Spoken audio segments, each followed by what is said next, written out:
Chapter 6:19. If the soul of the deceased remained in the world for a period of time, it would become a vengeful spirit if it did not reincarnate. This was the iron law of the world. Shundib mentioned that although there was no hard and fast division, eerie spirit and earthbound spirit actually belonged to the category of vengeful spirits, but the latter was almost harmless. Although Su Xinqing could fundamentally destroy this law, this would cause the system of life and death in this world to become chaotic.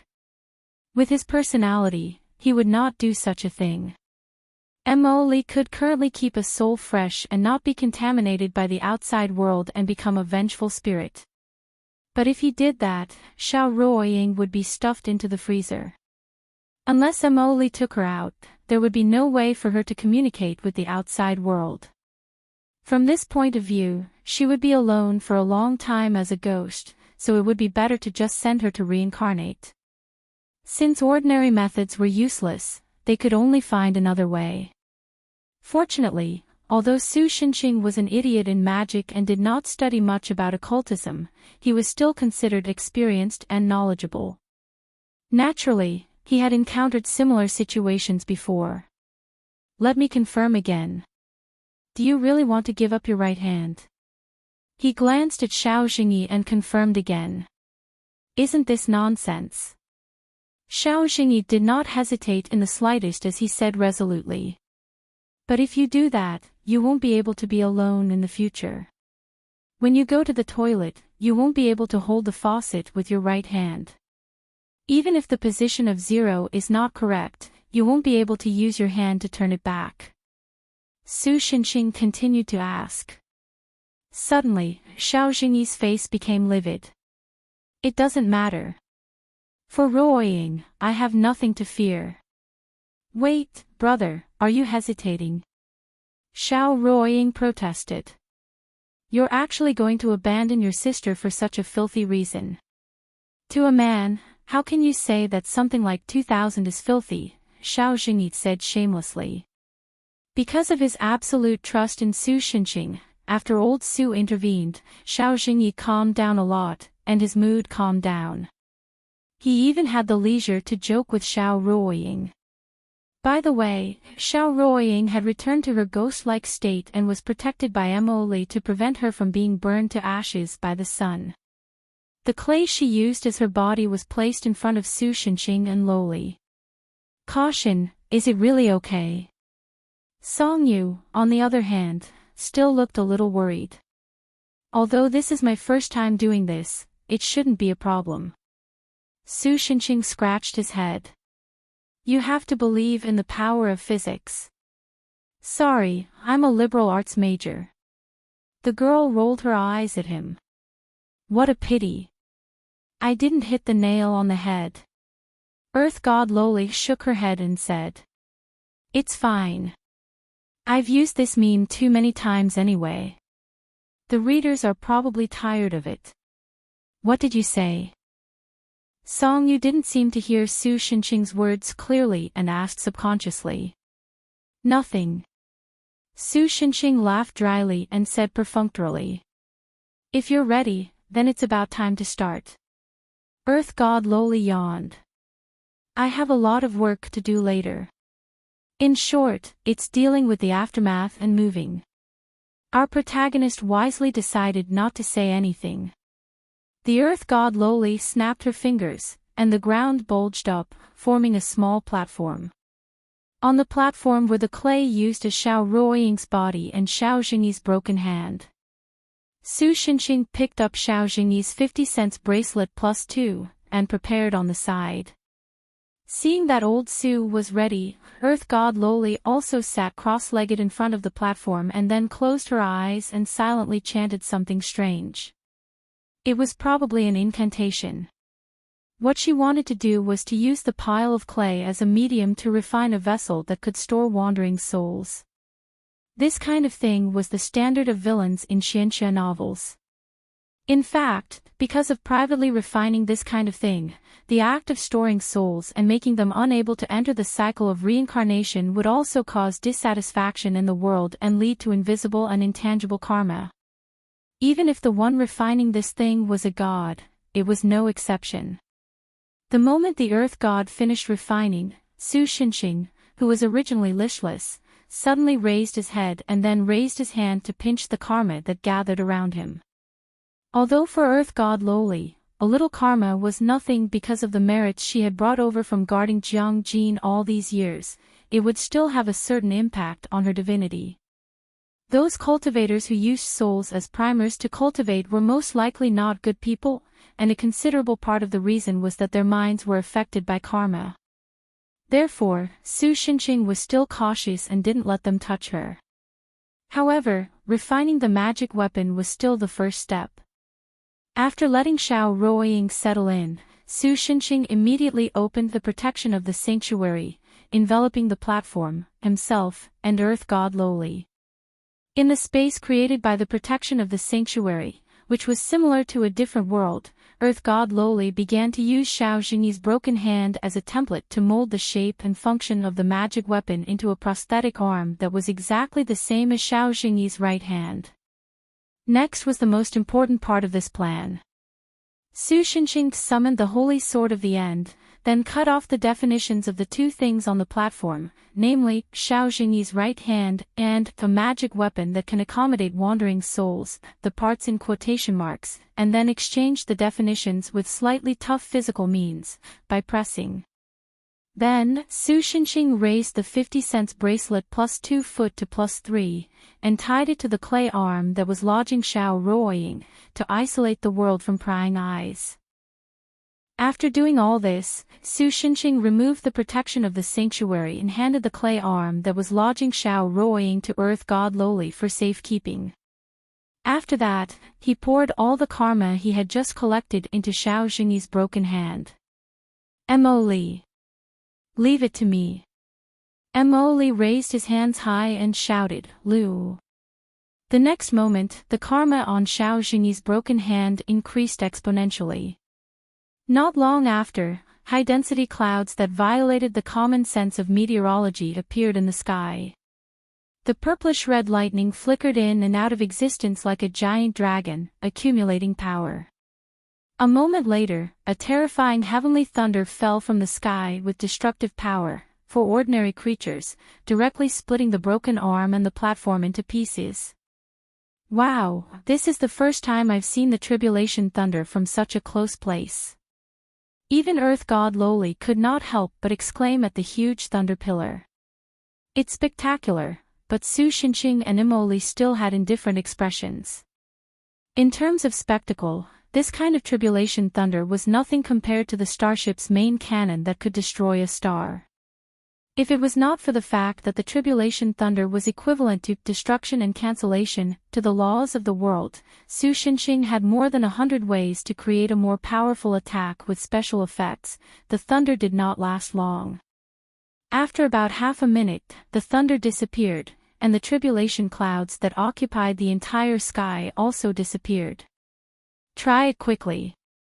The impatient Su Xinxing urged.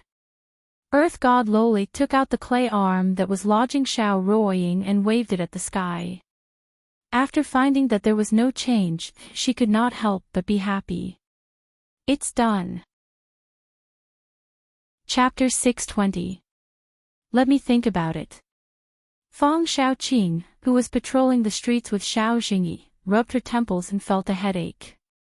The story started from last night.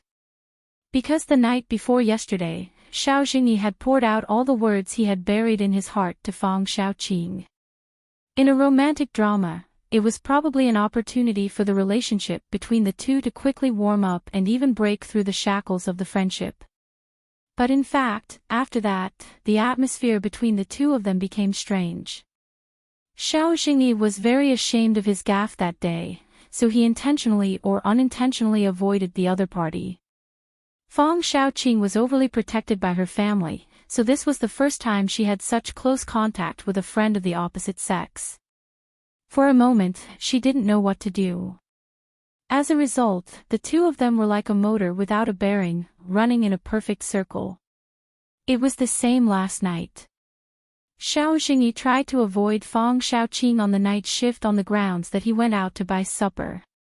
As a result, he never returned, leaving Fang Xiaoqing alone and foolishly waiting for the non-existent supper. This morning, because Xiao Jingyi stood her up, the girl had a belly full of anger and decided to be frank with Xiao Jingyi. However, before she had time to speak, she found that Xiao Jingyi's right arm was wrapped in thick bandages. Thinking of Xiao Jingyi's physique, which could be actively or passively involved in dangerous situations for various reasons, the girl suddenly became nervous. She even forgot to complain to him and kept asking him what happened. Xiao Jingyi saw that he couldn't hide it. Well, in fact, this guy didn't intend to hide it, so he told Fang Xiaoqing everything that happened yesterday. In other words, you went out to buy supper yesterday and met your sister who died 10 years ago. Then, for various reasons, you were involved in a zombie crisis like the biochemical machine. As a result, you were possessed. Then Mr. Su appeared and rescued you. In order to be able to reunite with your sister, you chose to give up your right hand and put on a prosthetic, right? Fang Xiaoqing sorted out Xiao Jingyi's words and concluded, "It's the ceremony you said about the prosthetic arm, I don't quite understand." "Well, I'm not too sure about that either." Xiao Jingyi scratched his face with his left hand and replied with a hollow laugh, "But the ritual itself only serves to deceive the world's consciousness. That's because the souls of the dead will turn into vengeful spirits if they stay in the world for too long. There are two main reasons for this. First, it's caused by the laws of the world itself. Second, the soul itself will change after leaving the body. Therefore, if we want to solve this problem, we have to solve both problems at the same time. The way to solve the first problem is that ritual, create a vessel that can allow the souls of the dead to reside in. However, this action will be hated by the world, and the manifestation is the so-called karmic sin. Following that, the world's knowledge was obscured, and the vessel was exchanged with my right hand's essence. After removing the barrier that obscured the world would mistake my right hand as that vessel. Furthermore, Old Su and the others directly summoned the world's attack, which was the lightning of calamity, by strengthening the level of the sins. My right hand naturally turned into ashes under the lightning of calamity, but the vessel that housed Ruo Ying's soul was classified as already destroyed on the other side of the world. In other words, it no longer exists.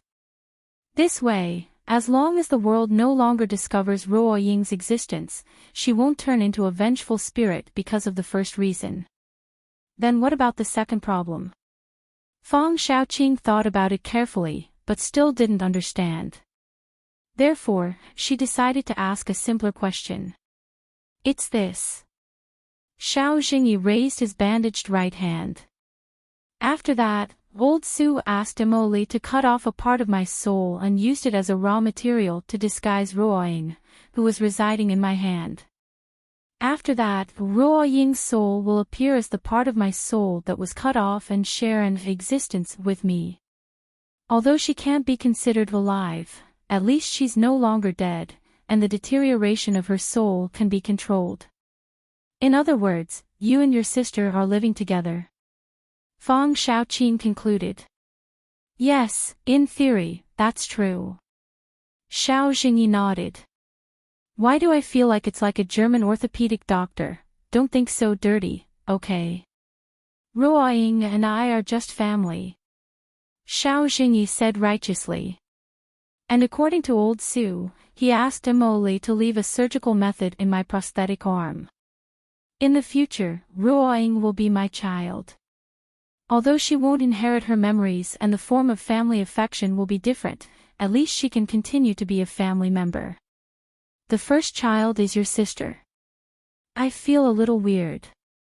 Fang Xiaoqing tilted her head and muttered. Then, she realized that Xiao Jingyi was looking at her with a face of surprise. It took about 3 seconds for the girl to figure out what she said, and her face suddenly turned red. That. No, that's not what I meant. She stammered. Wait a minute. What are you surprised about? Who wants to have a child with you? I didn't say it's my daughter. Although I do prefer daughters. No, I wanted to say. Oh. Anyway, it's not right. The more she spoke, the more confused she became. In the end, the embarrassed girl shouted and ran out.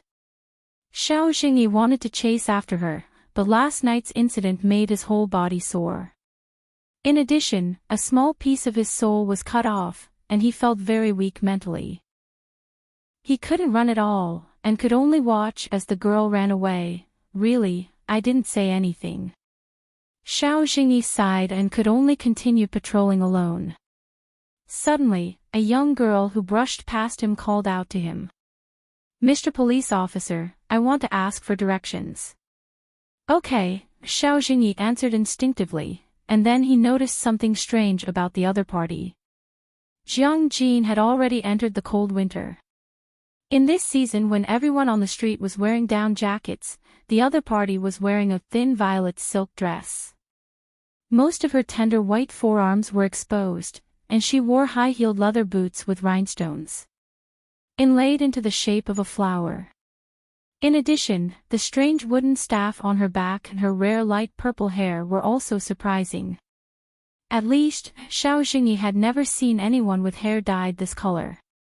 What was even stranger was that although he clearly saw the other party's face, Xiao Xingyi found that he couldn't pay attention to the other party's appearance.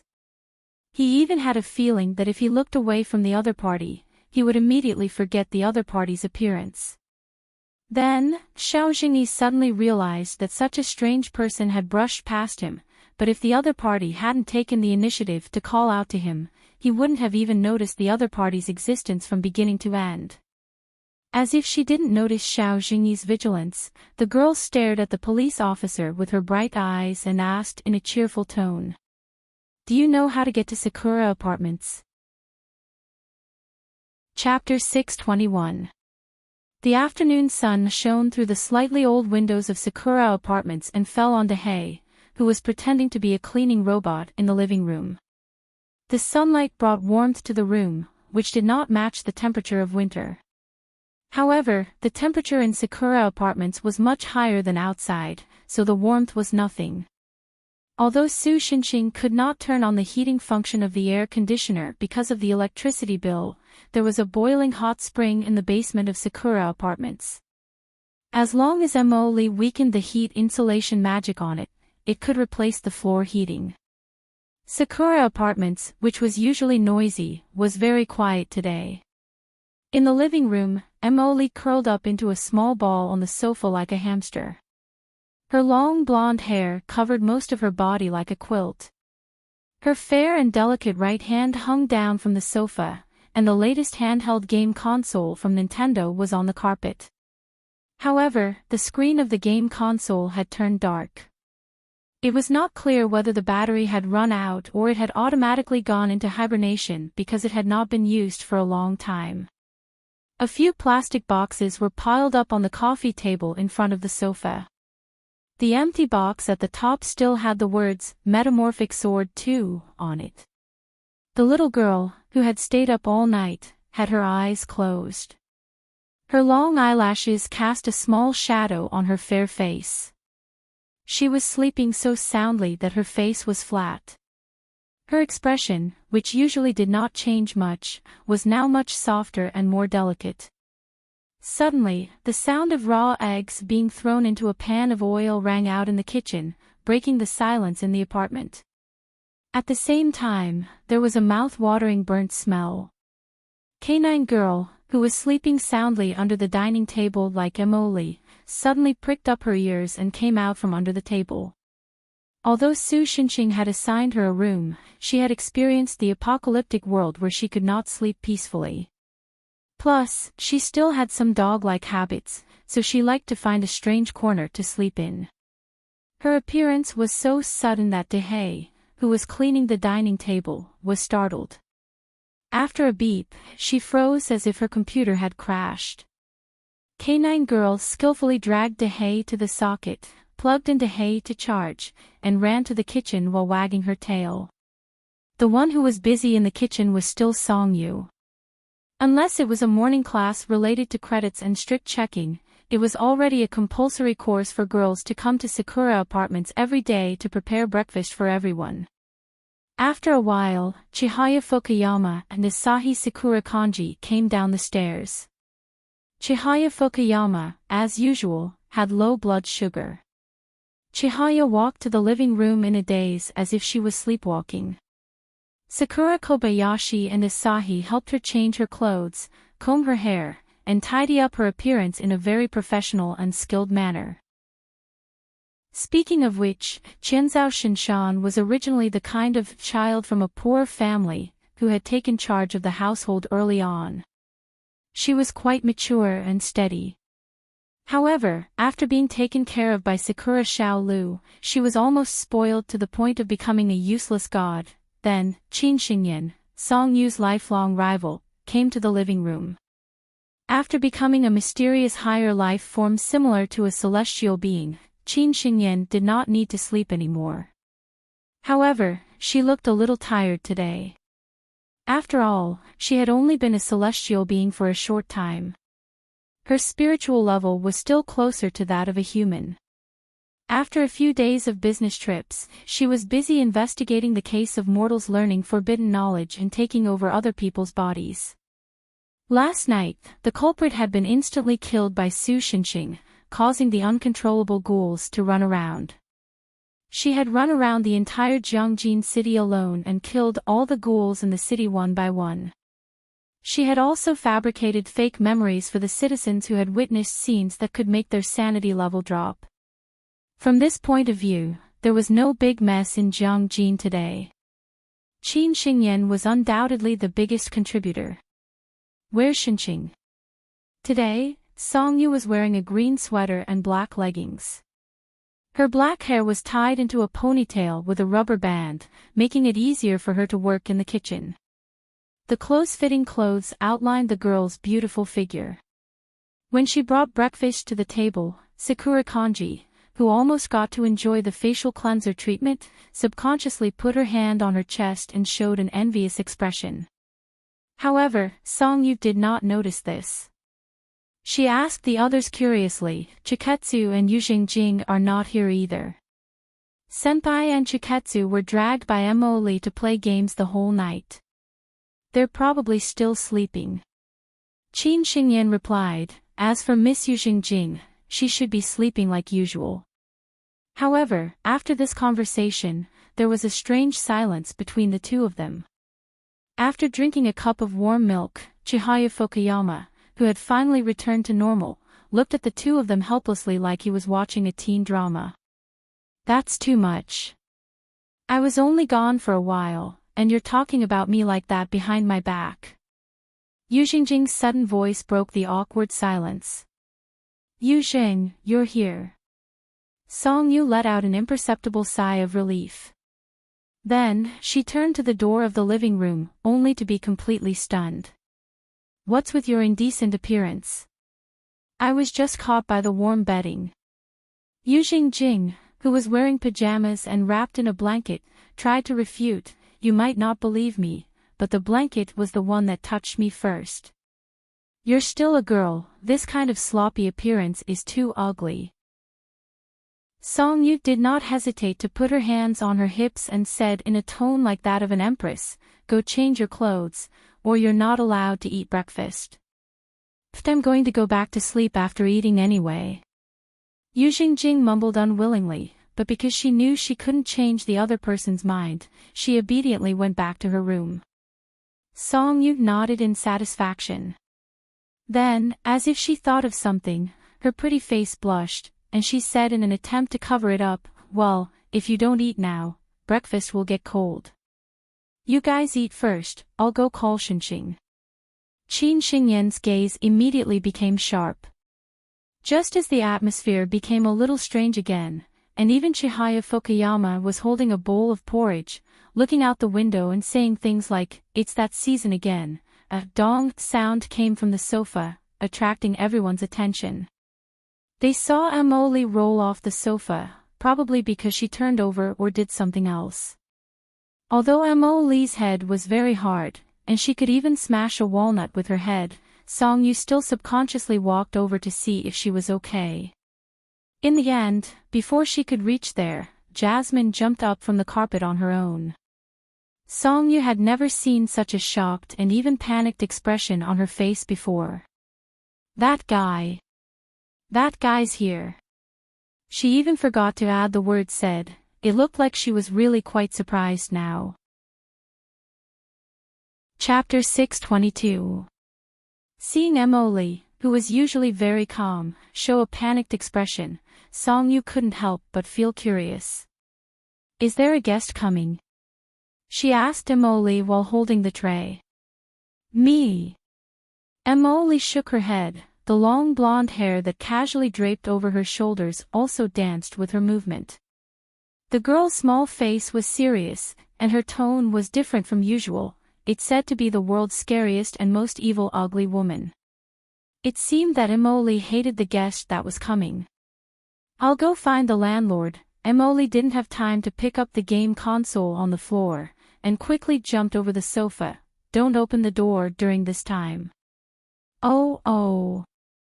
Song Yu, who was suppressed by the little guy's aura, could only subconsciously nod. Thus, Emily disappeared around the corner of the stairs with satisfaction. Has Miss Emily ever shown that expression before? Chihaya Fukuyama, who was eating, asked the others.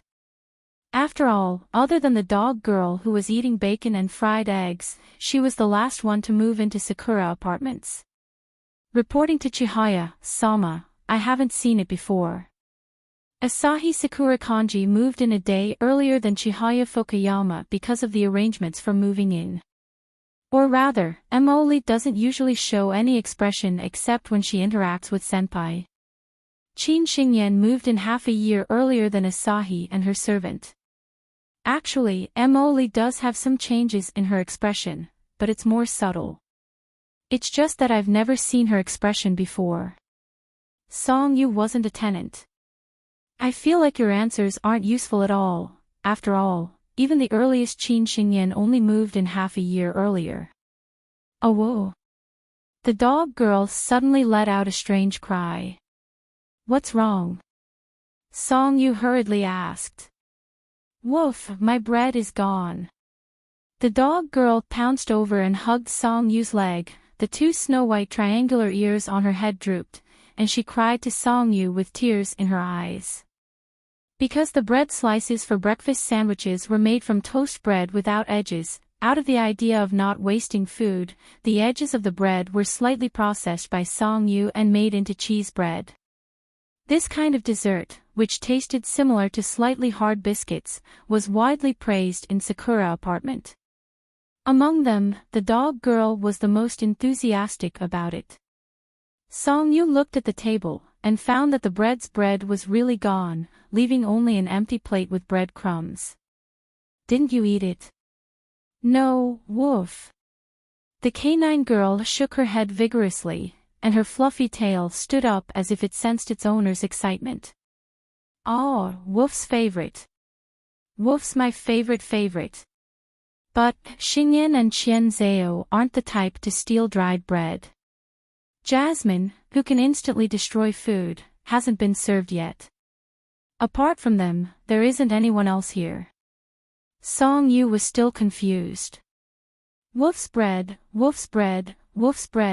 the despairing dog girl slid off Song Yu's leg and onto the floor. Then, like a puppy that had been abandoned by its owner, 2 lines of tears flowed down her face. It's just bread, you don't have to be so sad.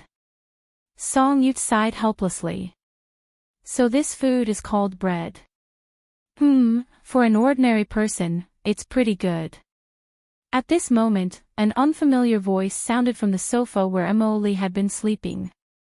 Everyone in Sakura Apartments was shocked and looked over. They saw a young girl with violet hair in a silk dress sitting on the sofa in a dignified manner, wiping her fingers with a white handkerchief. Woof's bread has been eaten. The dog girl barked and pounced towards the girl.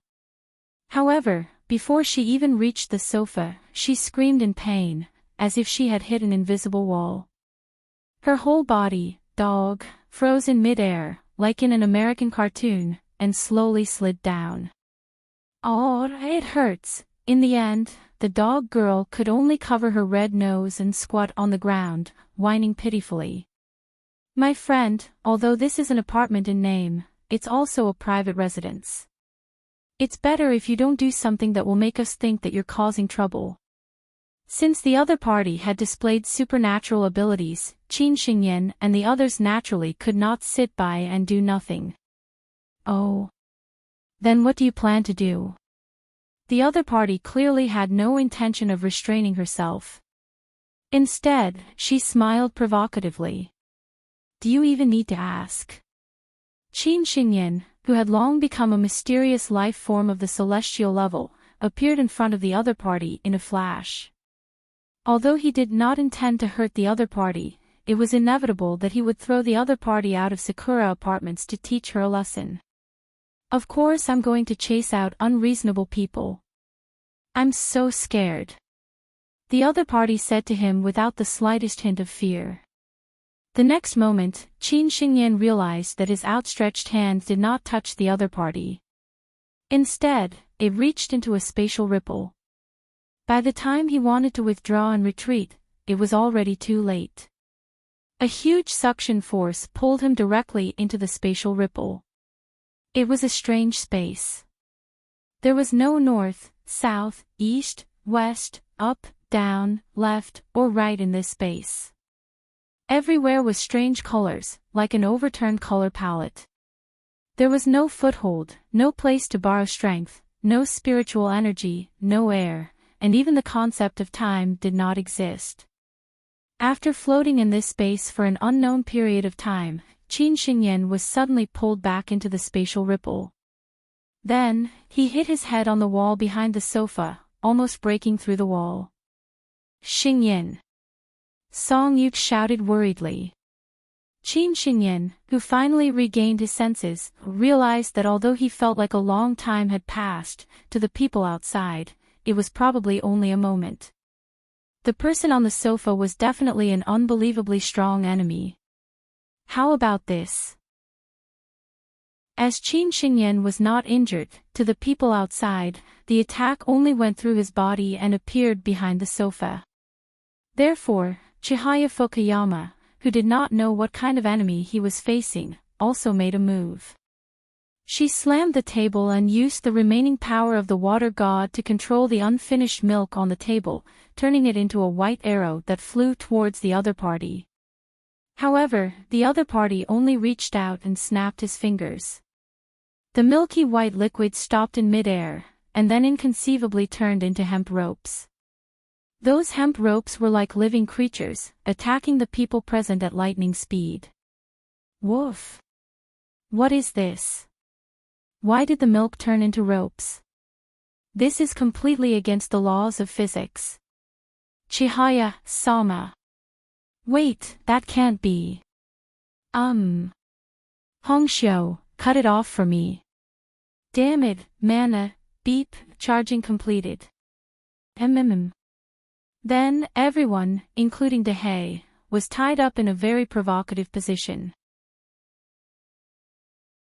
Chapter 623. Stop it right now. When Su Xinxing came down the stairs, he saw the chaotic scene of Avicii screaming. As expected, the blessing of the sacred domain can't stop you.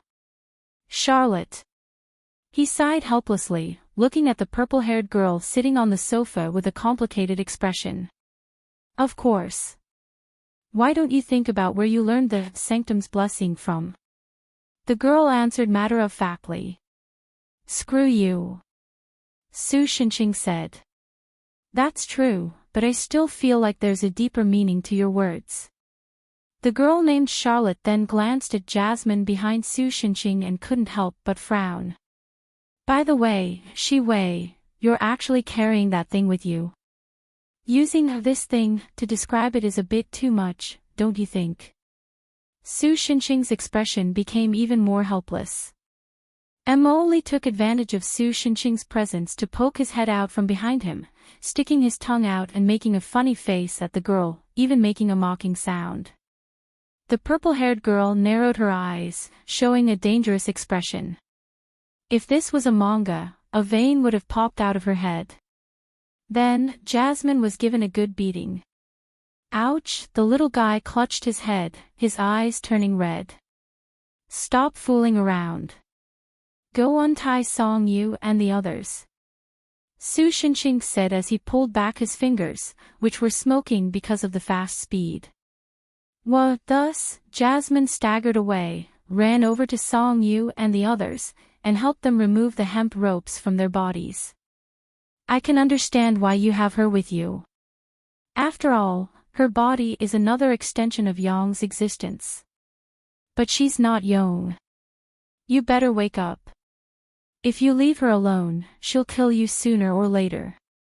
The girl snapped her fingers, separating the two of them from the others in the room.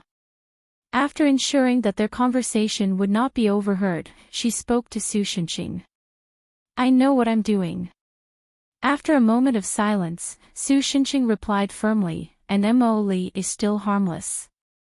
That is, if you don't count the fact that she wants to destroy the earth every few days. The girl looked at him for a while and then said, but from my point of view, your body's condition is very unstable. The seal on that guy's body is already at the 3rd stage, isn't it? These are two different things. Su Shinxing answered without hesitation this time. Indeed, the uncontrollable increase in his strength had nothing to do with Mo Li reaching the 3rd stage. Su Shinxing felt that the loss of control of his power had something to do with the 2 encounters with his own allotrope, as well as the era of destruction they mentioned. No matter what, the amount of mana Mo Li had stored in his body could at most blow up a few thousand worlds in a single breath. It shouldn't have had such a strong effect. Is that so? It seems that you don't want to get rid of her. Let me say this first, even if you're one of my few friends left, if you attack Mo Li, Su Shinxing's smile disappeared, I'll still be angry. You're talking as if you can win against me after you suppress your power to the level where it won't destroy the planet. The girl, who was full of confidence in her micromanipulation skills, looked at Su Shinxing without fear. You won't destroy your home, right? You're not the same. After you suppress your power to that level, you can't do anything to Mo Li. Su Shinxing did not back down and bickered with the girl. The two of them looked at each other quietly for a few seconds. In the end, the girl was the first to helplessly facepalm. Seriously, what kind of senseless thing am I doing? She let out a long sigh. Didn't we always do this when we went on adventures together? Don't say that. When you say that, it reminds me of my silly past. I was somehow kidnapped by you, and fought all the way to the great demonic realm. By the way, did you come here just to chat with me? Su Shinxing, who won the staring contest, was in a good mood. If you promise not to attack Mo Li, I don't mind staying for lunch. I'm not like you, an idle person. The girl rolled her eyes at him. That was true. Su Shinxing understood tacitly. Charlotte was indeed different from Su Shinxing and the other members of the team who survived the battle in the great demonic realm. When she joined Su Shinxing's hero team, Charlotte and her sister were already goddesses. It was not the adjective that was flooding the internet now, but a supreme god who held the highest level of divinity in the world. Compared to the main gods, they were of a higher level and were on the same level as the gods of creation. On Earth, they were probably the singularity that symbolized the beginning of all things when the universe exploded. In the myths, Pangu, God, Tiamat, and other gods of creation who had not been able to break out of the solar system and were stronger in their regions could at most be regarded as the followers of her subordinate gods. Of course, this was only in the symbolic sense of a god. At first, this goddess was just an ordinary descendant of the gods, but later, because that world passed by the great demonic realm in its operation, the gods of that world were contaminated by the demonic nature of the great demonic realm and became evil gods who dragged the world into the abyss of destruction. As a result, she and her sister, who were lucky enough to survive, had to join forces with Su Shinxing and his group to kill all the gods of that world. In order to defeat the incomparably powerful gods of creation, she also collected all the divinities of all the gods together and cast the only weapon in the world that was a manifestation of divinity. It symbolized the supreme divinity of a world, and it was the long staff behind her. After killing the contaminated gods of creation, Charlotte and her sister, who had originally given up on divinity, were promoted to supreme gods because they were the only two goddesses left in the world. After being abducted by Su Xinqing and helping him to suppress the great demonic realm, as the supreme gods of a world, Charlotte and her sister did not continue to follow Su Xinqing. Instead, they returned to their own world, intending to complete the duties of the gods and restore the world that had changed due to the influence of the great demonic realm and maintain its continued operation. So, why did you leave that world and come to find me this time? Su Xinqing asked curiously. There are two main things. Charlotte stretched out two fingers. First, Jiang Bo is dead. Jiang Bo was one of the survivors of Su Xinqing's brave squad's crusade against the great demonic realm, and he was also the weakest member of the squad. After everything was settled, this barbarian brother left the squad in the end because he had promised to take care of the orphan of the three-headed dragon clan in the star field. Su Xinqing had previously found the weapon Jiang Bo left behind in the Lattice World Fragment, the Seven Realms Divine Spear, formerly known as the Seven Glorious Spears. He had also guessed that Jiang Bo might have already died, but when he heard this from Charlotte, he still felt a sense of loss and sadness. Moridial learned from some of the words he left behind in the star field that Jiang Bo went against his oath to take care of the orphan of the three-headed dragon clan in the star field. He left because he discovered that someone was looking for you in the multiverse. And from the clues he left behind, the other party should also be a member of the brave squad. Who is it? Su Xinqing's eyes lit up. I don't know. The girl spread out her hands and answered very casually. Su Xinqing's breath caught in his throat, and he rolled his eyes. All right, I have some clues on Jiang Bo's situation. I'll pay attention to it later. So, what's the second thing? Actually, for me, the second thing is the most important. The purple-haired girl's expression became serious. Moridia is also missing. Chapter 624. Moritia, Su Xinqing frowned slightly. Don't tell me she's the same as Jiang Bo, you don't have to worry about that. Although she's missing, I can sense that she's not in danger. Charlotte elegantly crossed her legs, her right elbow resting on her thigh as she spoke softly with her chin propped up. If one were to look down at her fair calves, one could see that her slender ankles were swinging nonchalantly. In the past, she had always maintained her goddess's modesty. Her actions and mannerisms gave off the feeling of a European noble, and she would never do something that would leave a bad impression on others. From this point of view, Su Xinqing understood from his understanding of Charlotte that although the goddess did not show it on her face, she must be very worried about her missing sister. But really, there's no point in you coming to me about this, is there? Su Xinqing scratched his face. To be honest, I wanted to look for Moritia before this. After all, as you can see, Mo Li's seal has been unsealed to the third layer, causing the foundation stone to loosen, and it can't be sealed back. He raised his head, only to find that the other party was looking at him with cold eyes, so he could only let out a long sigh. Originally, I wanted to ask her to reseal it, but in the end, after a long time, I realized that I don't have a way to actively find the two of you. Hey, Su Xinqing. In the end, just as Su Xinqing finished speaking, the girl's slightly cold and gentle voice continued. If I remember correctly, you don't know how to use spells. If you want to undo the seal on that guy, there's only one way, isn't that right? Although the girl had a beautiful smile on her face, there was not the slightest hint of a smile in her twinkling starry eyes. Su Xinqing could not help but shudder, and exclaimed in his mind, "Damn it, I accidentally spilled the beans." His face did not move at all, and he looked up 45 degrees at the sky, well, the ceiling. I'm no longer the me you knew. After many years of cultivation, I am now able to release the seal, physics. That's interesting. Won't the seal strengthen as you grow stronger with your power? If the girl's voice was like the howling wind of -50 degrees Celsius a moment ago, it was now absolute 0 degrees Celsius that could freeze blood vessels and freeze bone marrow.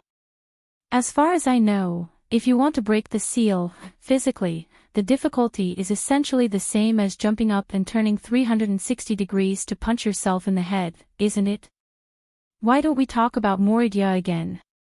Shi Wei. Yes. Speak the truth. Sorry, I kissed Emoli, is that so? I remember that there's a gesture in your world that can express your apology. Oh, you mean the main seat.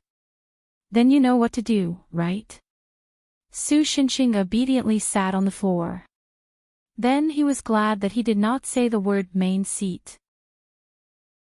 Charlotte looked at the well-behaved Su Xinxing and couldn't help but rub her forehead helplessly. You're only obedient at times like this. You don't even give people a chance to get angry. I'm sorry, I was impulsive. I'm reflecting. What's the use of apologizing to me? I don't want to say anything else, after all, I'm not in a position to blame you, but there's one thing. The girl glared at Su Xinxing sternly. What you did, are you worthy of Yong? Su Xinxing pondered for a moment, recalling the situation at the time, and then righteously replied, it was actually quite exciting, you'd better have some self-respect. The savior of the world over there. Sorry, I accidentally said the truth. Isn't that even worse? The lolicon over there. Why do I feel like your respect for me is dropping at a rapid rate? If this was some kind of dating game, there would probably be a continuous drop in favorability by now. I know that guy is using Yong's body, and other than the color of his hair and eyes, he's exactly the same as Yong, but is it really okay for you to continue like this? After Charlotte finished complaining, she put on a serious expression. Yong is already dead. If you use that guy as a substitute, you'll never be able to free yourself from the pain of losing Yong, right? In fact, Charlotte herself didn't hate Jasmine, but it was precisely because Jasmine had appeared in the appearance of her former friend and seemed to have replaced her friend's position. She had always been by the side of the person she used to look forward to so much, which made her hate Jasmine's existence from the bottom of her heart. Why do I have to free myself? After a moment of silence, Su Xinxing showed a bitter and regretful expression that he had never shown in front of Song Yu and the others. I don't want to suddenly find that one day, I've gradually forgotten Yong's existence because of the erosion of time. Rather than that, it's better to let me live in pain every day, and engrave Yong's existence in my heart again and again. If this is the way you choose to live, then I have nothing to say. The girl sighed again, then stood up from the sofa, slowly walked to Su Xinxing who was still kneeling on the floor, and gently lifted his chin with her left hand. The next moment, her right fist smashed hard on the left side of Su Xinxing's face. That was a punch that used the authority of several gods of different worlds, and it was a punch that contained all of the girl's strength. Then, the sound of bones cracking could be heard from her delicate fist. Do you think I'll say that? It must have been a very painful punch for the girl. However, she did not use the power of a god to isolate herself from the pain. Instead, even though she was in so much pain that tears were flowing out, she still wore an angry expression, and used her left hand to grab Su Xinxing's collar. You're the one who defeated the great devil realm, liberating tens of thousands of worlds, Shi Wei Oravaya, the savior of countless beings.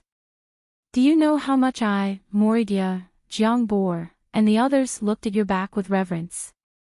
He followed you on your expeditions to the east and west, to the south and to the north, all the way to the great devil world. I've lost count of how many of my companions fell on the path to victory, but there's one thing I'm sure of, they believed that you could save everything until the very end. And in fact, you did it. You're a hero who deserves to be called. I don't know what you went through in the end. What happened before the great devil realm collapsed? But for a former hero to fall to the point of using the pain of his lover's death as an excuse to numb himself, and live a mediocre life like that, I absolutely won't allow it. Su Xinqing stared blankly at the agitated girl. After a moment, a slight smile appeared on his face. Your experience isn't much better than mine, so why are you still so optimistic? Nonsense, I'm the goddess of hundreds of worlds.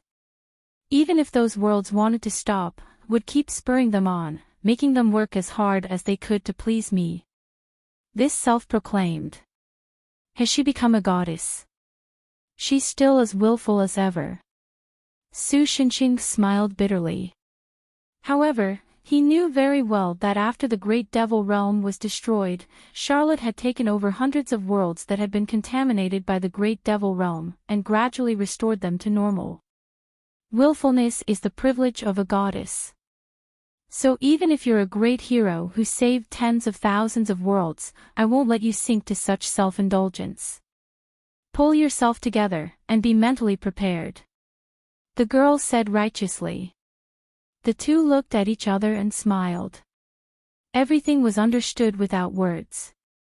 It would be a long time before the two idiots who saved the world realized that they had strayed too far from the topic. Chapter 625.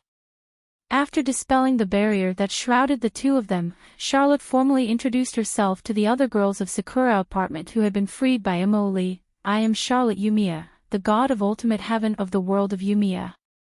Although I do not need to apologize to mortals as a god, would still lower my noble head and apologize to you lowly creatures for Shiwei's sake. The goddess folded her arms over her chest.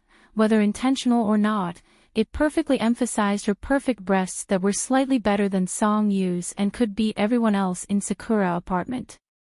At the same time, there was a proud expression on the goddess's face that showed no hint of apology as she continued, in the thousands of worlds under my rule, mortals do not even have the right to talk to me or listen to my teachings, much less apologize. But you don't have to feel too honored. Just treat it as normal since it's all for Shiwei's sake. Rather than an apology, it was more like a provocation. It seems that this person's personality did not change even after she entered her goddess state. Su Xinqing could only laugh bitterly inwardly in response. At first, Song Yu had deliberately put on a gentle and virtuous expression because the other party appeared to be an old friend of Su Xinqing's, hoping to build a good relationship with her. But before she could say anything, Charlotte had already reprimanded her. Although Song Yu's expression did not change for the moment, her temples were twitching slightly and it was likely that she would not be able to maintain that businesslike smile soon. If we were to talk about the most annoying person to date, this person would undoubtedly be number one, she muttered softly. I agree. Aside from Mr. Su, this is the second time I've seen such a rude person. Chihaya Fukuyama, who was the last to break free from the ropes, also whispered. Charlotte naturally heard their whispers, but she clearly had no intention of paying them any attention. She simply swept her gaze over them and frowned slightly. Shiwei, although I don't want to comment on your taste in friends lately, aren't your friends a little too weak now that I take a closer look? The great devil realm is over, and the journey of salvation has come to an end. It doesn't matter whether my friends are strong or weak, right? Su Xinqing's dead fish eyes were half opened as he answered casually. It would be great if that was the case. No, even if that was the case, if the people around you were too low class, wouldn't that make you Ji, who used to follow you, seem low class as well? I think it's already very low for you to speak in such a half-literate tone. This is my dignity as a goddess. To her, if she was only in front of Su Xinqing, it would be fine for her to speak normally like an ordinary person. However, once she revealed her identity, she had to be reserved like a goddess. Even by the standards of the past, there is only one person whose strength is barely enough to catch my eye. As she spoke, Her gaze fell on Qin Xingyan, who had been silent since the beginning and looked as if he was facing a formidable enemy. "You're not bad. Do you want to be my maid? You flatter me." Qin Xingyan's face was as calm as water, and the sweat on her forehead was faintly visible. Theoretically speaking, after becoming an existence similar to a celestial, she should not sweat anymore. It was obvious how nervous she was now. She replied in a low voice, "But I don't intend to sell my freedom to others." It was just as Charlotte had said. Aside from Su Xinqing and Jasmine, Qin Xingyan, who possessed the most outstanding strength, was the mysterious life form. She could personally experience just how terrifying the young girl who was chatting happily with old Su was. If Qin Xingyan was a candle flame, then her opponent was the sun, or an even larger star. In the eyes of a candle flame, they all looked the same. The difference between the two could only be described as terrifying. Is that so? That's a pity. After all, with your strength, you've already stepped on the passing line to enter the Salvation Army's team. Charlotte did not seem to care much about it, and the invitation just now was just a casual remark. "I think Moridia is quite unlucky to have a sister like you. Look at the situation now, and you still have the mood to flirt with my friend." Perhaps Su Xinqing felt that if he did not continue to push the main story forward, the readers would say that it was a waste of time, or perhaps he simply wanted to help Qin Xingyan out of the situation, so he finally cut off the topic. "I think you're even more naughty than before. I'm also anxious, but being anxious won't make things better. So, I just changed my mood a little while I sensed Meridia's presence." Charlotte retorted righteously. "Really?" Su Xinqing still looked at her suspiciously. Charlotte took out the long staff from her back and extended the front end of the staff in front of Su Xinqing. "Look carefully. What's wrong?" Su Xinqing looked at the long staff that gathered the power of the gods, and for some reason, he felt something was wrong with it. Compared to before, it feels like something is missing." "That's right. After you left, Moridia and I had to suppress hundreds of worlds. Even if we recovered the divine shards of those worlds, we still couldn't do it. After all, some of those worlds had already been cut off from the gods. Even if I didn't use my authority, I couldn't interfere at will. So, it became troublesome to keep the worlds running," she explained to Su Xinqing. At that time, Moridia came up with an idea. She used the magic of the great demonic realm that you left on her side as a shell, and extracted some of the power of the gods from this staff. Then, she wrapped it up and made 12 world treasures similar to the ones you created back then, and used them as relay points for our power to maintain the operation of those hundreds of worlds. So, I named it the Goddess Device." "I see." Su Xinqing had a look of understanding. After the power of the Supreme Divine Staff was extracted, it became a pure manifestation of divine power. No wonder he felt something was wrong when he looked at it carefully. And when Moridia went missing, Zhou Wan and Juro of the 12 goddess devices disappeared with her. "I don't have a quorum for Moridia for the time being, but if it's the 2 missing goddess devices, I can still locate them through this staff." The goddess of the otherworld extended her hand to Su Xinqing. "Just now, I've located the coordinates of Zhou Wan. Now, Captain, do you want to go to the other side with me again?"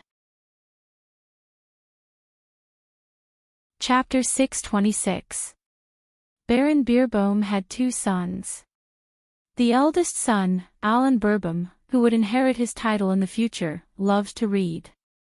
He had a calm and gentle personality and had shown extraordinary intelligence since he was a child. Even the people of the Baron's territory thought that he would become a wise lord. Dusk passed quietly, and the afterglow of the setting sun disappeared on the other side of the horizon. As always, the night shrouded Baron Beerbohm's mansion. Alan Beerbohm, who was engrossed in a biography of a great sage, lit the oil lamp on the table with a match as usual.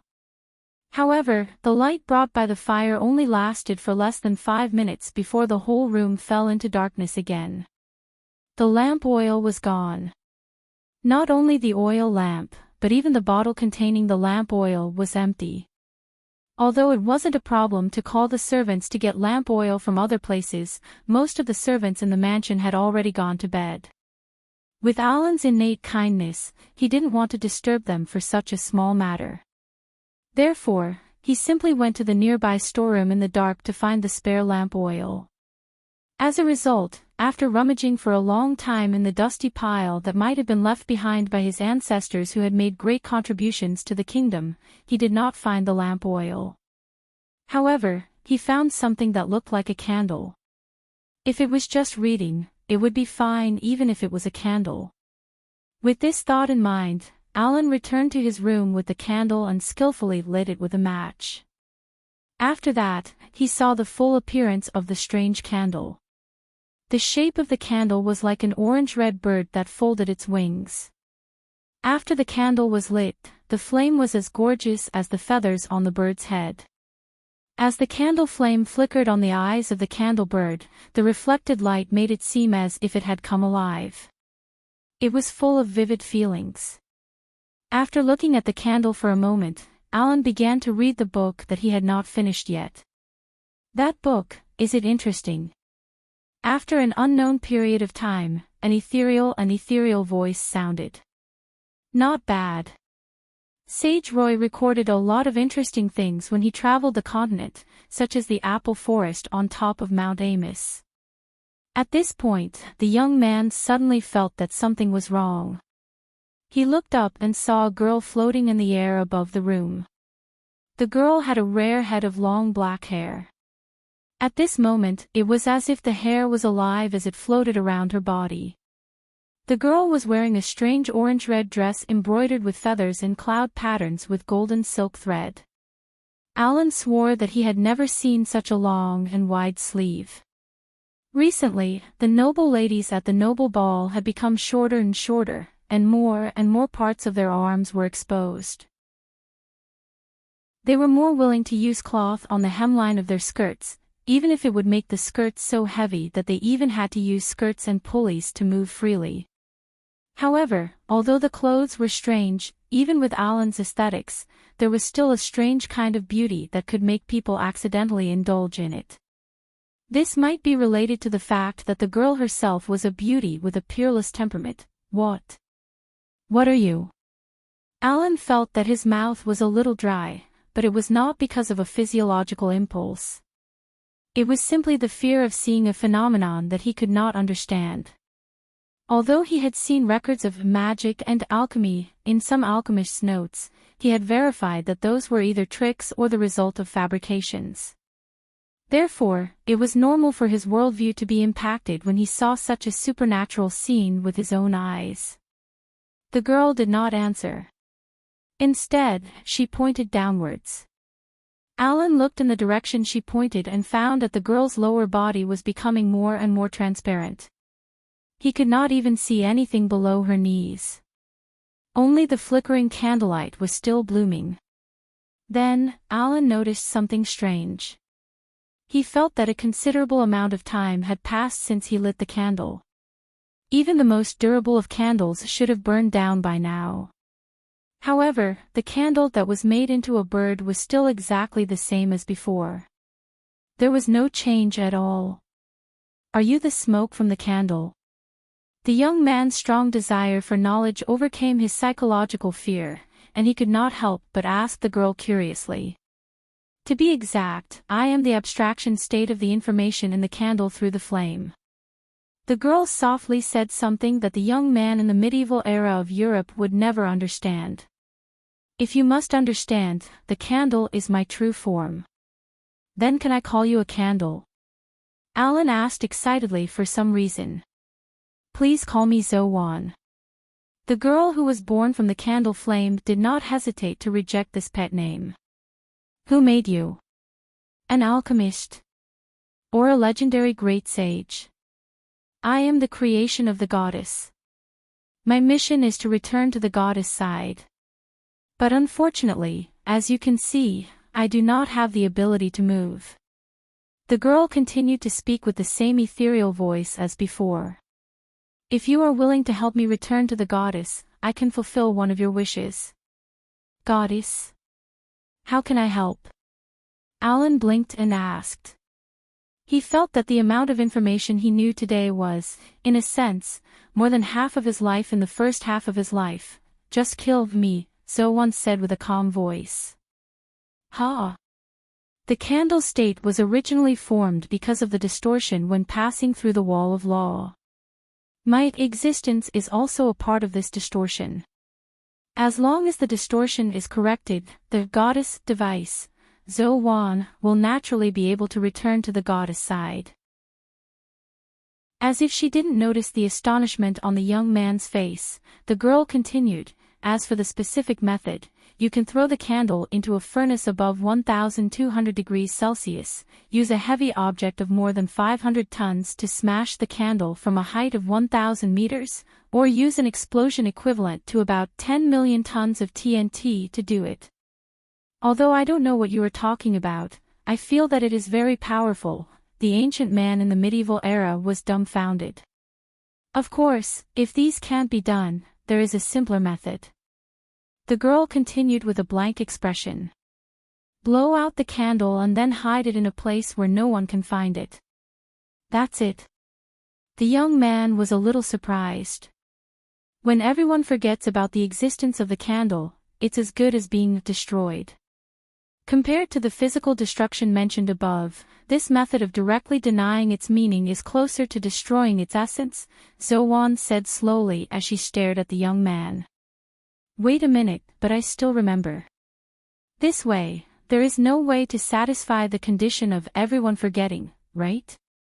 Alan discovered the beauty of the girl's theory. It's fine.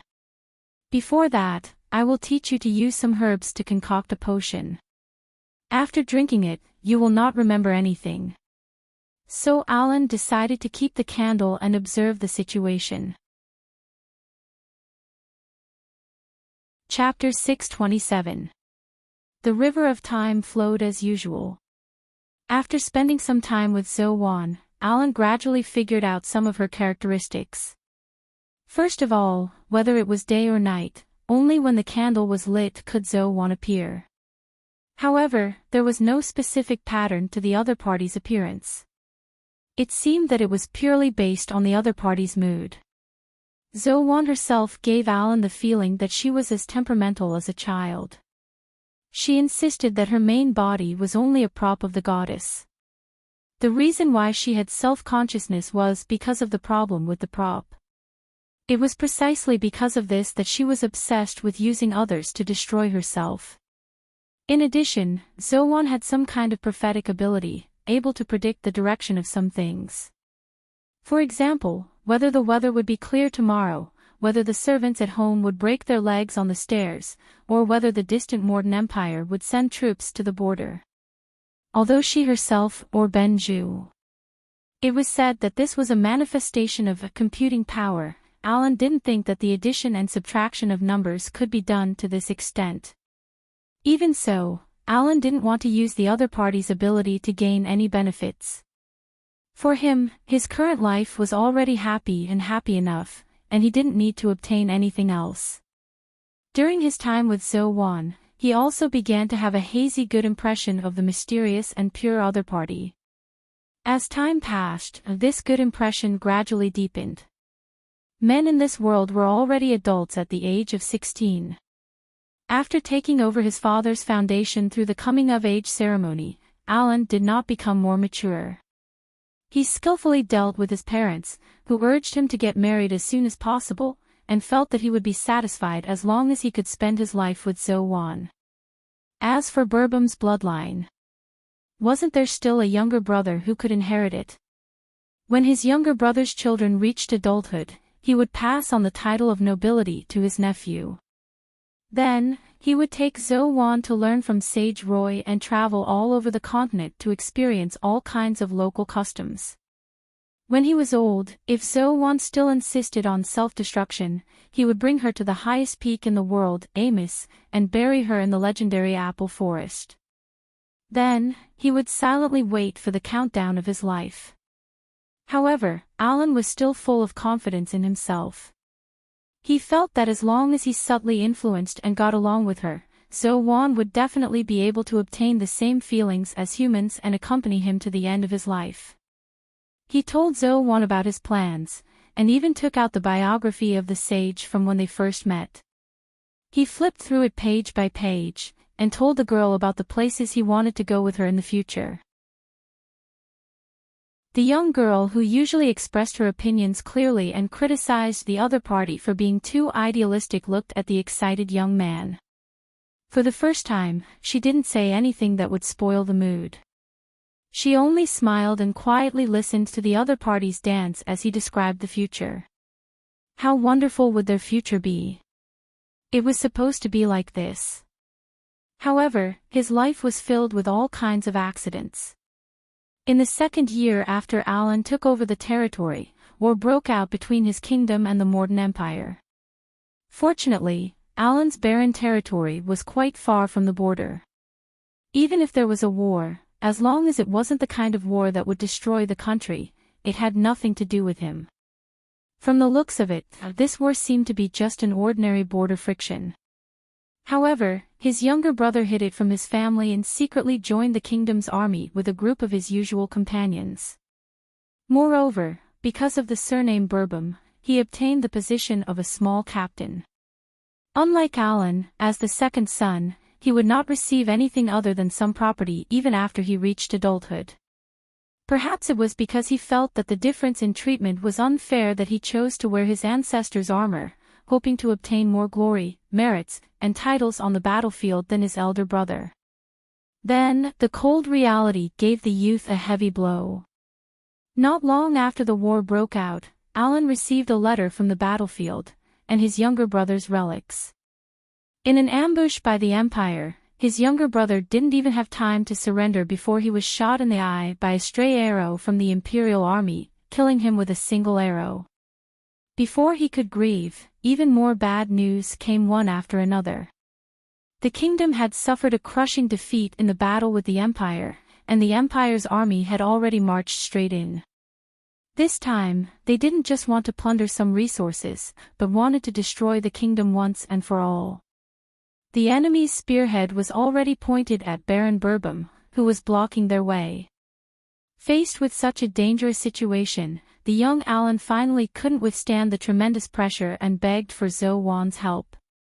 After hesitating for a long time, Zo-won nodded. After that, Burbum's army seemed to have the help of a god. Every time they attacked, they would predict the enemy's moves and play with the enemy army, which was several times their size, in the palm of their hands. Even if they fell into a perilous situation that seemed to be beyond redemption, there would suddenly be a rainstorm, allowing them to easily escape and viciously bite the Imperial army. In less than a year, the kingdom, which was already on the decline, was actually able to counterattack because of the activity of Burbum's army, forcing the Imperial army out of the territory that they had yet to occupy. But the myth of Burbum did not end there. When the threat of the Imperial army was no longer there, the upper echelons of the kingdom invited Alan Burbum to the capital to be awarded. But this was actually a trap. Because Alan's reputation was too high, he had already threatened the rule of the upper echelons of the kingdom, so they decided to use this method to get rid of him. Although it would definitely be a blow to the kingdom's reputation, it was better than letting the threat continue to grow safely. However, on the day of the awards ceremony, Alan Burbum, who should have been shot to death by the archers, easily escaped the encirclement. Not only did he expose the ugly faces of the upper echelons to the public, he also brought his army to flatten the capital. Alan, who was respectfully called the God of War by the people, naturally put on the crown and became the new ruler of the kingdom. After that, in order to speed up the development of the kingdom, he married the princess of a neighboring country of equal status and took the initiative to launch a war against the empire the next year. Invasion, conquest, annexation, invasion, conquest, annexation. The flames of war burned throughout the entire continent. Countless people fell under the sharp blades, countless peaceful homes were destroyed, and countless books were burned in the flames of war. By the time Alan came back to his senses, he had already become the person standing at the top of the continent as a conqueror. However, the translucent figure that he wanted to accompany for the rest of his life had also disappeared at some point and never appeared again. Chapter 628. In the end, the Bourbon dynasty came to an end due to the invasion of the barbarians in the far south. The barbarian monarch obviously did not have the ability to maintain a grand empire, so the decaying Grand Dynasty fell apart, and the continent once again became a state of mutual restraint between several countries. Alan Bourbon's great achievements were spurned by the victors who came after him, and in the end, it was just a record of numbers in the history books. The past glory was also distorted and exaggerated by word of mouth, becoming a myth that no one believed, even though it was only 200 years ago. In the hinterland of the big country Arneen, there was a small town called Bourbon. Legend had it that it was the birthplace of the Bourbon dynasty, the home of the great King Alan, who unified the world more than 200 years ago. For the people of this era, this continent was equivalent to the whole world they knew. Unfortunately, there were no more people with the surname Bourbon in this town. The descendants of the High King, who had the blood of Bourbon in their veins, were all slaughtered by the barbarians, and the bloodline of the High King had disappeared in the vast history. Of course, these things did not mean anything to the civilians. Whether it was a change of dynasty or a change of generation, they were still as diligent as ants, busy for their own and their families' lives. Only naive children were able to play as they pleased. I'm not bragging. In Bourbon town, in an alley where children often gathered, a round-faced boy with beeswax short hair said loudly, "My great-great-great-great-grandfather is the legendary great sage who traveled the whole continent." You're still saying that you're not bragging? How can there be an orchard with golden apples in this world? The other children laughed and laughed at the round-faced boy. One of them, a boy with freckles on his face, even sang to the tune of a pipe organ not far away, lying Weiler, bragging Weiler, Weiler without parents. The round-faced boy named Weiler was so angry that his face turned red. He straightened his neck and shouted stubbornly, "I'm not lying. The golden apple orchard exists, and it's on the top of Immerse." Weiler without parents, so pitiful to attract attention to say such a ridiculous lie. However, the other party did not pay any attention to him. Instead, he continued to drag out the tune and sing his self-composed song. "Enough, shut up, you big idiot." Weiler waved his fist and rushed towards the other party. As a result, he was immediately stopped by the others because he was alone.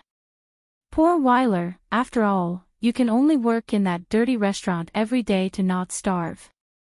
You don't know anything about the outside of the town. So, as a reward for making me feel so happy, let me, the future lord, tell you something. The freckled boy was obviously the king of these brats. He looked at Weiler, who was pinned on the ground, with a sense of superiority.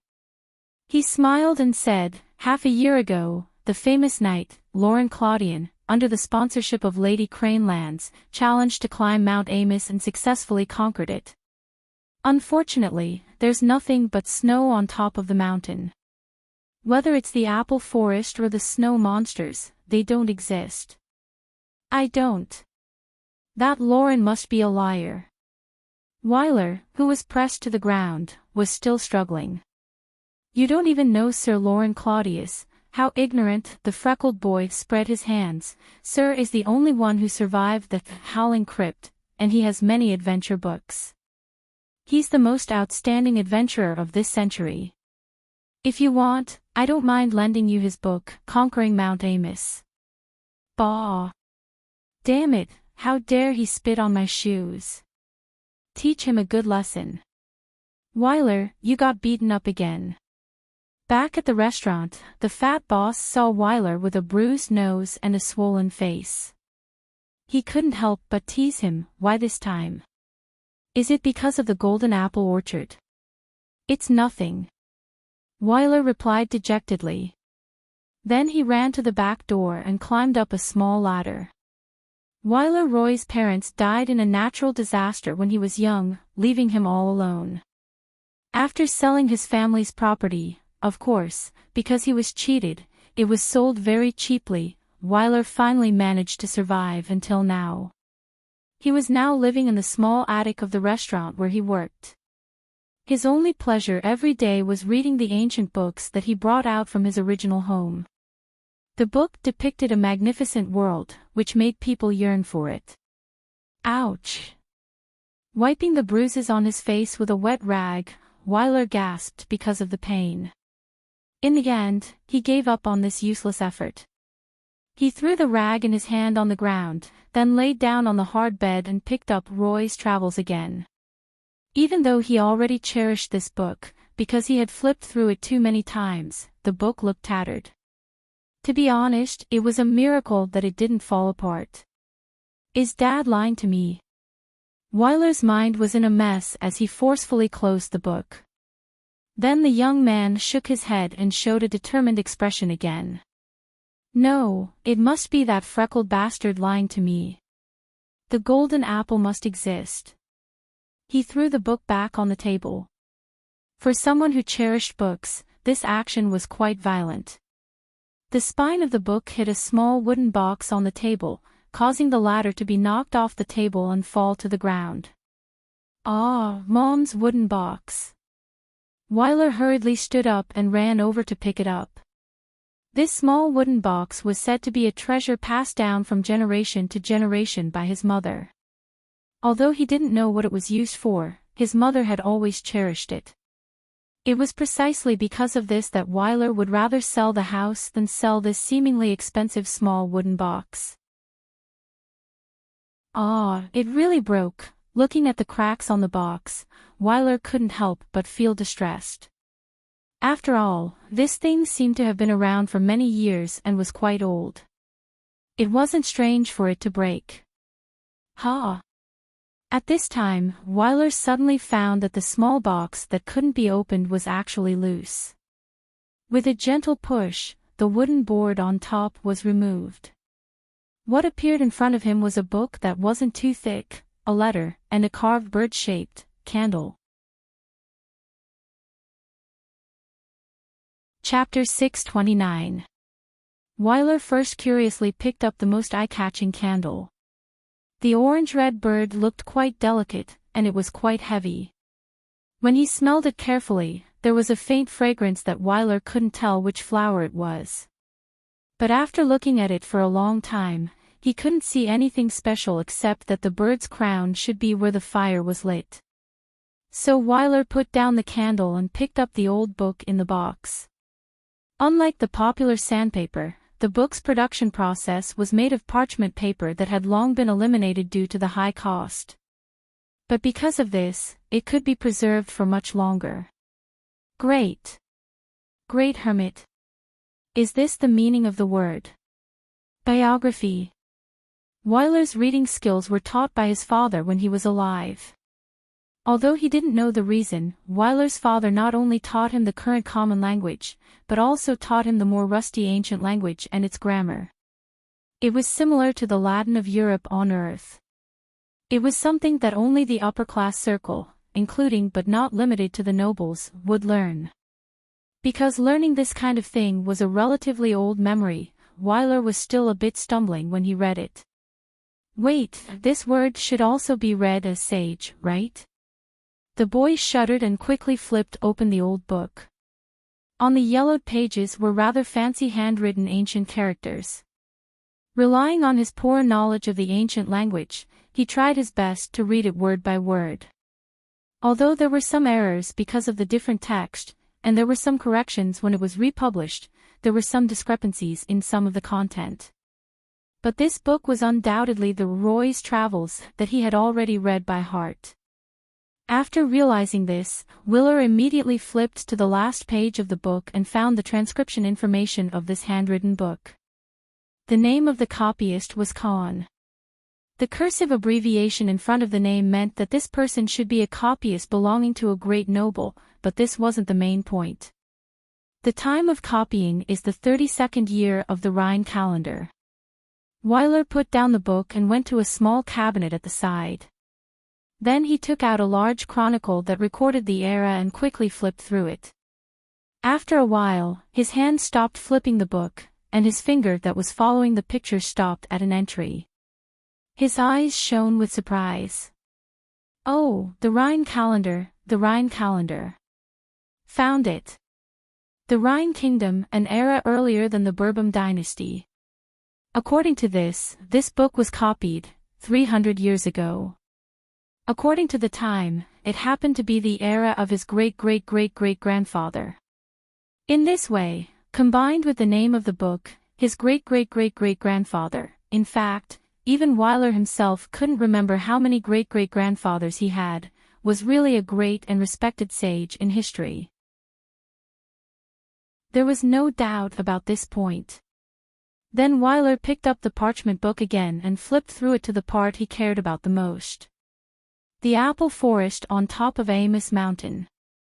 That's right. This is it. Compared to his book, the more detailed description made Weiler's emotions surge. After calming his emotions with great difficulty, Weiler put down the book and picked up the last thing in the box, which was the letter. The stamp on the wax seal. Weiler, who had just flipped through the chronicle, remembered clearly that this was the coat of arms of the Bourbon dynasty's royal family. Other than that, there were no other words on the envelope. Could it be that Mother is the descendant of that supreme king? Weiler, who didn't know why this thought appeared in his mind, opened the envelope and took out the letter inside. The letter was also written in the ancient language. Weiler subconsciously looked at the label at the end of the letter. Different from the biography of the great sage, this letter was written in the early days of the Bourbon dynasty, during the era of the Supreme King Aaron. The two were separated by about 50 years. After that, Weiler stumbled through the letter and discovered that it was actually the will of the Supreme King, Alan Beerbohm, a legendary figure who was treated as a myth by the people of the present day. Due to his proficiency in the ancient language, Weiler naturally couldn't understand the state of mind of the legendary figure from 200 years ago when he was on his deathbed, but at least he could understand the surface content of the letter. There was no mention of the secret history of the palace like which prince would inherit the throne, but the content was very simple. The Supreme King's last wish was that after his death, someone would bring the candle named Walking Cuckoo to the top of Immerse mountain and then bury it in the apple forest.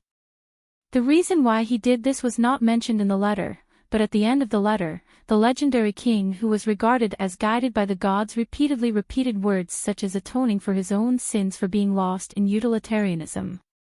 If a historian were to read this letter, he would definitely conduct research on the situation of the legendary king before his death. Perhaps it would even trigger a wave of archaeological research or something. But after reading the letter, Weiler's only thought was, the golden apple forest really does exist. Boss. Weiler packed his luggage and came to his shop. What's wrong, Weiler? The boss curiously looked at Weiler and the tattered but bulging backpack on his back. This reminded the boss of Weiler's homeless appearance after he was cheated of his house for a very low price. Because the boy was malnourished, he didn't grow much in the past 2 years. Other than his round face that was a little thinner, there was almost no difference from his appearance at that time. Only his eyes were different. At that time, the boy was like a lost lamb, his eyes were full of confusion and helplessness, but now his eyes were full of fighting spirit. Thank you for your care, but I'm going on a trip. The boy tightened the broken strap on his shoulder and said to the boss seriously. The boss almost swallowed the cigarette in his mouth. What did you say? I'm going on a trip, and now I'm here to say goodbye. Weiler repeated without the slightest impatience. Okay, Weiler, stop fooling around and put down the bag. However, the boss soon calmed down and blew out a round smoke ring. This was a stunt that he had practiced for more than 10 years. If you want a raise, just say it. This kind of little trick is useless. Although Wyler was still young, he was very hardworking and didn't ask for much. The boss didn't want to let such a cheap labor slip away. No, I'm really planning to go on a trip. But Wyler shook his head. A trip? Do you have anywhere you can go? As far as I know, you don't seem to have any other relatives. The boss looked at Wyler suspiciously. I'm not going to seek refuge with other relatives, I want to climb Mount Immerse. The boy said with a serious face. Immerse? The highest mountain in the world. Wyler, is your brain damaged? The boss's expression became as if he was listening to a fantasy story. Stop fooling around, even professional mountaineers might not be able to climb that mountain. You're just a kid, I'm afraid you'll freeze to death halfway up the mountain. I'll think of a way about that. Boss, you don't have to persuade me, I'll never give up. Wyler naturally knew the horror of Mount Immerse. In the past 100 years, countless people had challenged that mountain, but only Lauren Claudian, whom the freckled boy had mentioned yesterday, had succeeded. More than 10,000 meters high, thin air, terrible cold, man-eating beasts. It could be said that the dangers were innumerable. Even among the experienced mountaineers, less than half of them could return alive. But even so, Wyler still wanted to go. Because I want to prove that the Golden Apple Forest is real. The boy said firmly. The boss looked as if he had seen a ghost, not even noticing that the cigarette in his mouth had fallen to the ground. In other words, you want to climb Mount Immerse to prove that rumor? It's not a rumor, the boy retorted seriously, it must exist. I think you've gone mad. The boss shook his head and stepped on the cigarette. But, don't do such a stupid thing, it's better for you to stay here and work. Maybe one day you'll save enough money to redeem your parents' house. The boy was silent, but there was no sign of giving up on his face. In fact, other than proving the existence of the Golden Apple Forest, to achieve the legendary Supreme King, Alan Beerbohm's last wish was another reason. But Wyler did not intend to speak of this matter. Firstly, this was a treasure passed down from his mother, so he naturally would not casually show it to others. Secondly, although he was still young, he was not stupid. His experiences over the years, mainly when his house was cheated, had made him understand the principle of not showing off one's wealth, or rather, one's wealth would arouse the envy of others. Even if Wyler did not know anything about antiques, he could vaguely understand the value of the legendary Supreme King's will. Once it was announced, many people would covet it. Not to mention, there was an ancient book and a strange antique candle as a foil. Just as the boss was about to say something, a young voice came from the shop. Are you also going to the Golden Apple Forest on top of Immerse Mountain? What a coincidence, our destination is also there. The boss and Wyler subconsciously looked into the shop together. Because it was not mealtime yet, there were not many people in the shop. In the spacious shop, there were 3 people sitting by the window. The one who spoke was a young man wearing a strange outfit. He had black hair that was rarely seen on the continent, but his hairline seemed to be slightly high. Other than him, the other 2 people were girls. One of them had long violet hair, wore a long dress, and carried a strange-looking long staff on her back. The other one was a blonde little girl with 2 ponytails, wearing a Gothic-style long dress. She was making funny faces at the cold girl. Seeing Wyler looking at him, the young man smiled faintly. Are you interested in traveling with us, young man? Chapter 630. The story started a week ago. Su Xinxing and the others had arrived in this world last week.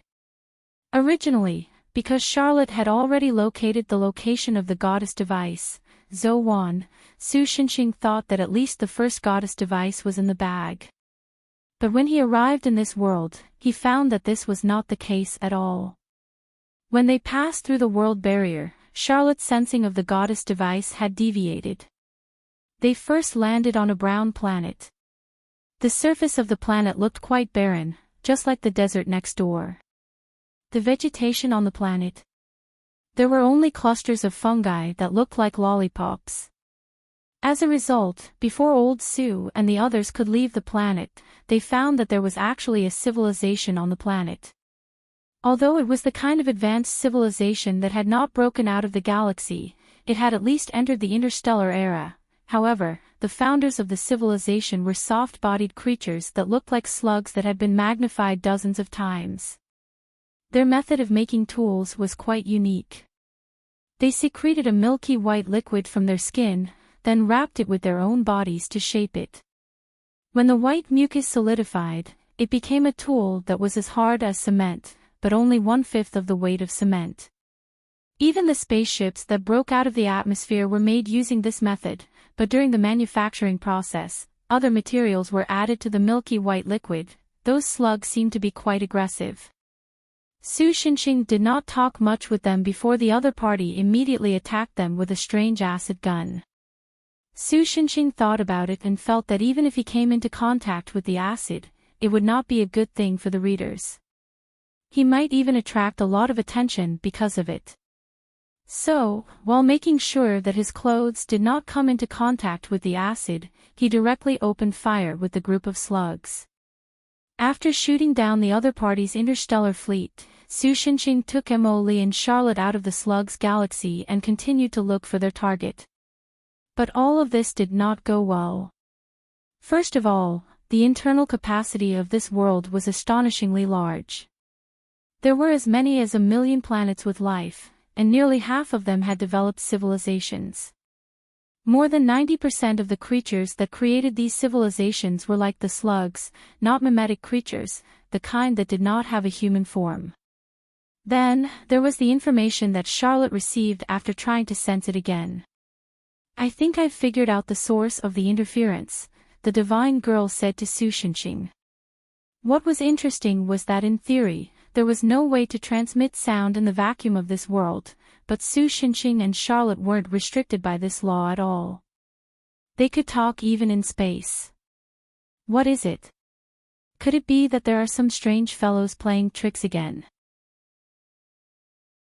Su Xinxing, who was tired of swimming in the empty space like a frog, hurriedly said, "Don't be afraid even if it's your peers who are stirring up trouble. Just tell me, and I'll give that guy an iron-fist warning. It's a pity that there are no gods in this world, and I couldn't find the authority of the gods.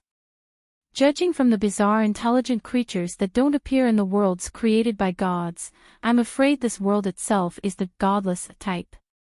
Charlotte spread her hands. "Probably because of this, all creatures or things with divinity will be suppressed by the laws of this world, and so my authority has been greatly reduced." "So, divinity is a debuff." Su Xinxing had a look of understanding. Speaking of which, the cloud scales on his body were also harmful to divinity and the like. Those who spent their lives in fantasy worlds pursuing to ignite the divine flame and become a god, if they knew about this, they would definitely be confused about their pursuit in this life. That's not the main reason. The most important thing is that when I passed through the world barrier, I vaguely felt it. My senses just now made me sure of one thing: every place in this world is filled with Meridia's divinity. Charlotte's face was serious. Because she also has ownership of the goddess device, and because of the interference of her divinity everywhere, I can't determine the specific location of the goddess device. Meridia's divinity is everywhere. Well, you just said that in this world, divinity is a debuff. How could it spread to? Su Xinxing said with a pained expression. Wait a minute, that girl didn't bump into things everywhere when she entered this world, did she? There were strong and weak barriers in the world. Like the lattice world that was ravaged by the great demonic realm, it belonged to the supernatural type, and even ordinary people could accidentally cross into that world due to some coincidences. Auravia, where Su Xinqing first crossed into, belonged to a very strong world, and even the most advanced spaceship of the Space Administration might not be able to pass through the world barrier. Although the world barrier of this world was not very strong, because it belonged to the category of godless, it should be of fatal existence for all gods who could cross worlds. If Charlotte had not followed Su Xinqing, she might not have been able to enter this world. In this way, if Moridia directly bumped into the world barrier without any preparation, then no matter how strong her head was, it was likely that she would suffer considerable damage. For example, she would fall everywhere like an ordinary person jumping down from a height of thousands of meters, although I really want to deny this possibility, but considering that stupid girl's behavior, it is really possible. Charlotte covered her forehead with a helpless expression. If that was the case, then it would explain why Moridia suddenly disappeared without a trace. Your minced meat can still make calls, then what should we do now? Should we collect Meridia's scum? No, I mean divine scum. Su Xinqing landed on an asteroid for a short rest and asked the girl beside him for her opinion. It's not impossible, but it would take too long. I'm a god with infinite life, so it's fine, but you would definitely be impatient, right? Yes. You're really honest, thanks for the compliment. I'm not complimenting you. Charlotte sighed. Anyway, we just have to find a way to retrieve Meridia's goddess divine core, and the two goddess equipment. Our bodies are just decorations for us gods, and as long as we recuperate properly, we would be reborn. I see, so bodies can grow. Su Xinqing exclaimed in surprise. It felt like an earthworm. Am I overthinking things? I have a feeling that you're thinking of something very rude. The divine girl narrowed her eyes and stared at Su Xinqing, but the latter did not reveal anything with his shockingly thick skin and superb acting skills. Also, the biggest problem now is how to determine the location of Meridia's divine core. At this time, Su Xinqing gestured to the blonde loli with twin ponytails. It's Mo Li's turn. The latter was not modest and immediately puffed out her flat chest. Although there was no expression on her face, she gave off a smug feeling of "I'm the strongest," causing the corner of Charlotte's mouth to twitch. Can this guy really be useful? Charlotte did not hesitate to express her distrust towards Mo Li. Besides, isn't her magic sealed?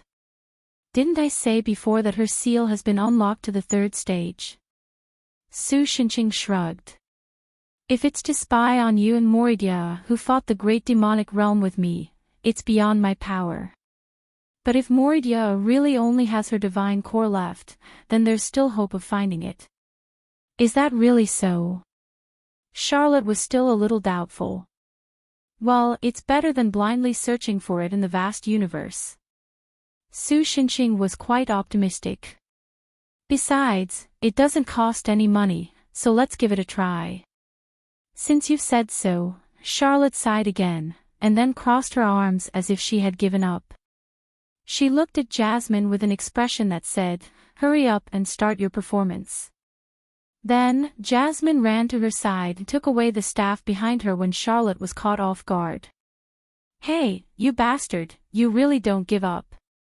The goddess frowned and stretched out her hand to create a fireball. Judging from the surface of the meteorite under their feet that was beginning to melt, the temperature of the fireball was probably more than 12,000 degrees Celsius. If this world did not limit the power of the gods, perhaps she would not have created a fireball but a sun. Don't panic, she's probably just using a casting tool. Su Xinqing quickly stopped Charlotte, who was about to flip out. Don't worry, even if she really wants to cause trouble, I only need one left hand to defeat her. But she's taking my scepter of supremacy. Oh, then I'll throw in an extra right middle finger. Not sure if Su Xinqing's words were really effective, or if Charlotte had prepared a backdoor or something like that on the scepter of supremacy. She finally calmed down and looked coldly at Mo Li's next move. Jasmine had condensed the divine personas of several hundred worlds into the supreme scepter. Under normal circumstances, it would be even more valuable than an entire world. Then, he watched as the scepter slowly fell to the ground in a half-weightless state. "Landlord, over there." After doing all this, the little guy pointed at the fallen scepter and said, "Oh, oh." As expected of Emily, Su Xinxing patted the little guy's head, and Emily narrowed his eyes, showing a kitten-like expression of enjoyment. "Are you two teasing me?" On the other side, the goddesses of hundreds of worlds were furious as expected. Chapter 631. I can't believe I found it. In a restaurant in Bourbon Town, Charlotte rested her arms on the table, her fingers clasped together as she rested her forehead on her hands. She had an expression that said, "Fate. It doesn't exist, f*ck the probability. Science is a bad civilization. As a god of a religion, I will destroy it." After patiently flying in the direction Emily had pointed out for some time, she and Su Xinxing arrived at the planet. The moment they entered the atmosphere, Charlotte sensed something different about the planet. The atmosphere was filled with Meridia's aura. The reaction of the Supreme Scepter also indicated that the two missing goddess devices should be on this planet. After that, Charlotte found a random native, read his memory, and locked on to a more suspicious place from his knowledge. The orchard on top of Mount Amos. This planet, like other planets in this world, belonged to the domain of science and did not have supernatural powers. In other words, if something showed supernatural powers that did not conform to the science of this world, then it must be something foreign like Su Xinxing and the others. The summit of Mount Amos was more than 10,000 meters tall, which was more than 200 meters higher than Mount Everest on Earth. Based on the structure of plant life in this world, there shouldn't be any fruit groves that could grow there. In fact, Su Xinxing and the others went to Mount Amos, but there was nothing on the summit. But later, they found that Mount Amos hundreds of years ago was not the same as Mount Amos now. The shape of the mountain was completely different. As for why this happened, they did not know. Even the farmers who had lived at the foot of Mount Amos for generations could not tell when the mountain had changed, let alone others. To be able to change the topography of a mountain in hundreds of years without landslides or man-made mining, it obviously involved supernatural powers. In other words, although it was just a blind search, they might have found clues related to Moridia. Come to think of it, it was not surprising that Moridia would do such a thing. First, when she came to this world, she was thrown everywhere. When she came to this planet with the goddess device, she was probably only left with the goddess's divine core. Even in such a technology-driven world, as the god's core of a goddess from another world, she was still capable of doing all sorts of inconceivable things. It would be fine if no one discovered it, but if someone with bad intentions found it and used it well, destroying the entire universe. By the way, the universe wasn't the same as the world, wasn't impossible. With Meridia's worldview influenced by Su Xinxing, she obviously did not want to see such a situation. So, it was not impossible that she hid herself and waited for her rebirth.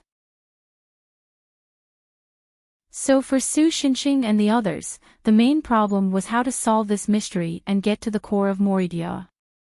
After a few discussions, Charlotte felt that they should start the goddess device.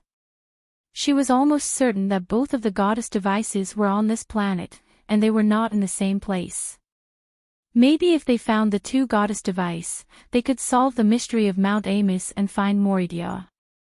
In fact, even if they could not solve the mystery, they only needed to determine the specific location of the mystery. The rest could be left to Su Xinxing to solve through rigorous and effective physical means. However, even with the Supreme Scepter in hand, Charlotte could only be sure that the goddess device was on this planet. As for the specific location, in the end, Su Xinxing could only let Emily go and find Bourbon in a way that destroyed Charlotte's worldview. So, there was the situation at the beginning of this chapter. It's almost certain that the goddess device, Zo Wan, is in the hands of that boy. After reorganizing her thoughts, Charlotte raised her chin and motioned to Su Xinqing to the round-faced boy who was carrying bags and talking to the restaurant owner. What should we do now? Su Xinqing asked, do you want me to snatch it from him? He smacked his lips and was eager to try. It feels like snatching a child's lollipop. Your words and expression are completely different. Have you really done something like snatching a child's lollipop? Charlotte was shocked. No, why would I? Su Xinqing looked innocent. I only snatch from adults. What's there to be proud of? Charlotte first complained and then carefully looked at the round-faced boy. After a moment, she shook her head. Let's not touch him for now. Mr. Yu thinks that he and Moridia are fated. Fated? Su Xinqing heard this and felt that something was wrong. Are you going to change the model of your religion to that of Buddhism? My religion does not accept bald donkeys. The goddess glanced at Su Xinqing's strange hairline and said without hesitation, and balding. You're discriminating against those with less hair. Su Xinqing almost slammed the table. What's wrong with being bald? Only when you're bald can you become strong. I'm annoyed. Only Emily was still leisurely chewing on his honey steak as if it had nothing to do with him. After a moment, Charlotte continued, that little guy seems to be planning to go to Mount Amos. Su Xinqing, who was still sad about his hairline, lost interest. So? We'll send him there. Charlotte answered. It can't be. Is it really necessary to go to this extent? Su Xinqing frowned. Well, if you just take Zhou there, you might be able to trigger Meridia's barrier or something similar. Charlotte said. Then you can solve the problem with a single punch. Of course I know that. If that's the case. Su Xinqing was about to say something but was immediately interrupted. But Moridia is my sister. Think about it, Shi Wei. Your sister left behind a puzzle. Would you rather solve her puzzle and find her whereabouts, or would you rather solve the puzzle by brute force? Of course I'll solve it by brute force. Su Xinqing said without hesitation. Charlotte was speechless. There was no way to continue this conversation. In the end, Su Xinqing compromised. Coincidentally, the restaurant owner's conversation was about to come to an end. So old Su took the opportunity to walk over and talk to the boy who was carrying bags. Are you going to the apple forest on top of Mount Amos too? What a coincidence. Our destination is also there. Are you interested in traveling with us, young man? Chapter 632. He was rejected. Weird, why wouldn't he come with us? Su Xinqing muttered to himself as he returned to his seat, folding his arms over his chest and thinking hard. Or rather, when someone suddenly appears and says he wants to come with us when we're carrying such a great treasure, no normal person would accept that, would they? Charlotte sighed helplessly. Am I imagining things? Did your IQ drop again after being apart for so long, Shi Wei? How could that be?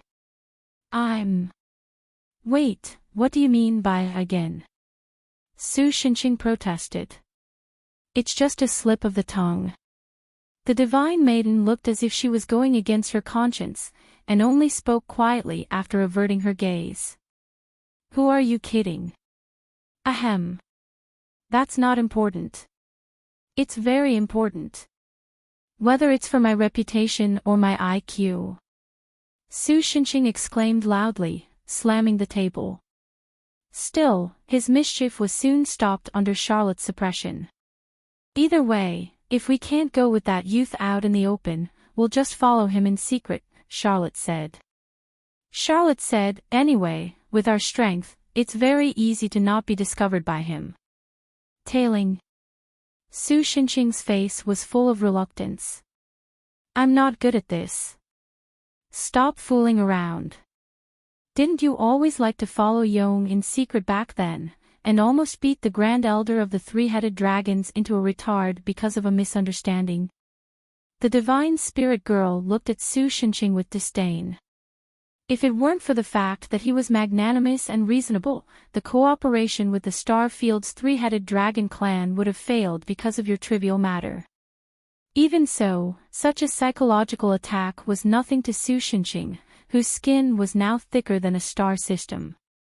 That's all because of love. I don't want to sneak around behind a brat now.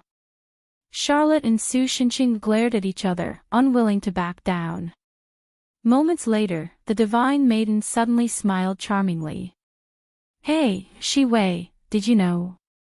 After the collapse of the great demonic realm, Moridia and I sent Yong's relics back to her hometown.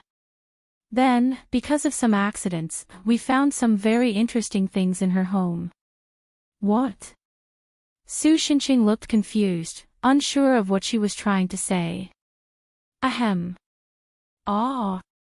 Silver, a dazzling and beautiful color, just like your figure, reflected in my eyes. My eyes can't hold any other color, such beautiful silver light. Charlotte cleared her throat and began to recite something. Su Shenqing's face turned paler and paler as he listened to her melodious voice. Ah, Mr. Landlord.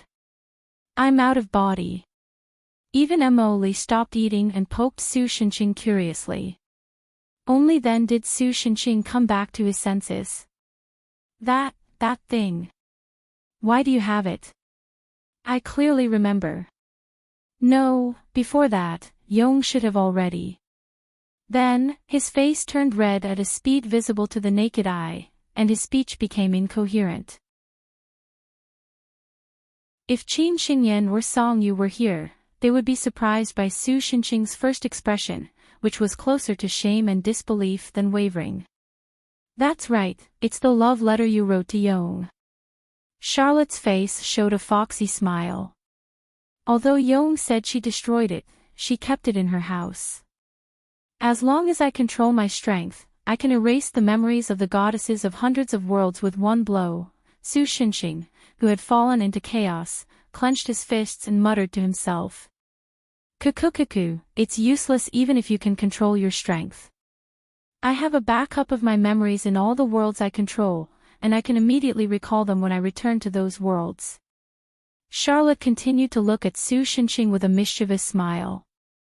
Namo. I didn't expect that one day, I would do something like destroying hundreds of worlds in one breath. Su Shenqing put his hands together, closed his eyes, and silently recited a Buddhist hymn. Then, he opened his eyes and said resolutely, "Stop it." Before he could do anything, Charlotte interrupted his casting, physical. Don't destroy the world for such a small thing, okay?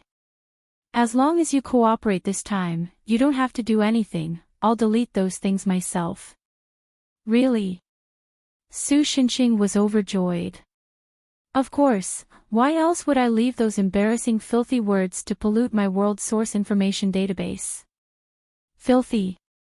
Even if I was a bit of a hipster at that time, I didn't have to go to this extent. Su Shenqing looked like he was hit hard. Was the thing he wrote really that unbearable? Yes, it's unquestionably trash. There's no nutrition or meaning in it, the wording is not romantic at all, and the weird metaphors and rhetoric are unbearable. It's as if you've put in a lot of effort, but the sentences don't rhyme at all. It's as if you've scraped your guts and put together everything you can think of. Even I got goosebumps when I read it, not to mention the person involved. Moridia even cried, so disgusting, after reading it, and ran away from home for over 100 years before returning. That's too much. You were the ones who read it without my permission, so why do you make it sound like I'm the one in the wrong? Su Shenqing was upset. And we've only been apart for 3 years. What's with running away for 100 years? Is that so? I see. Charlotte appeared surprised at first, but she soon calmed down. I'm afraid that the flow of time in my world is different from yours. from what I can tell, it's been almost 300 years since we parted. 300 years.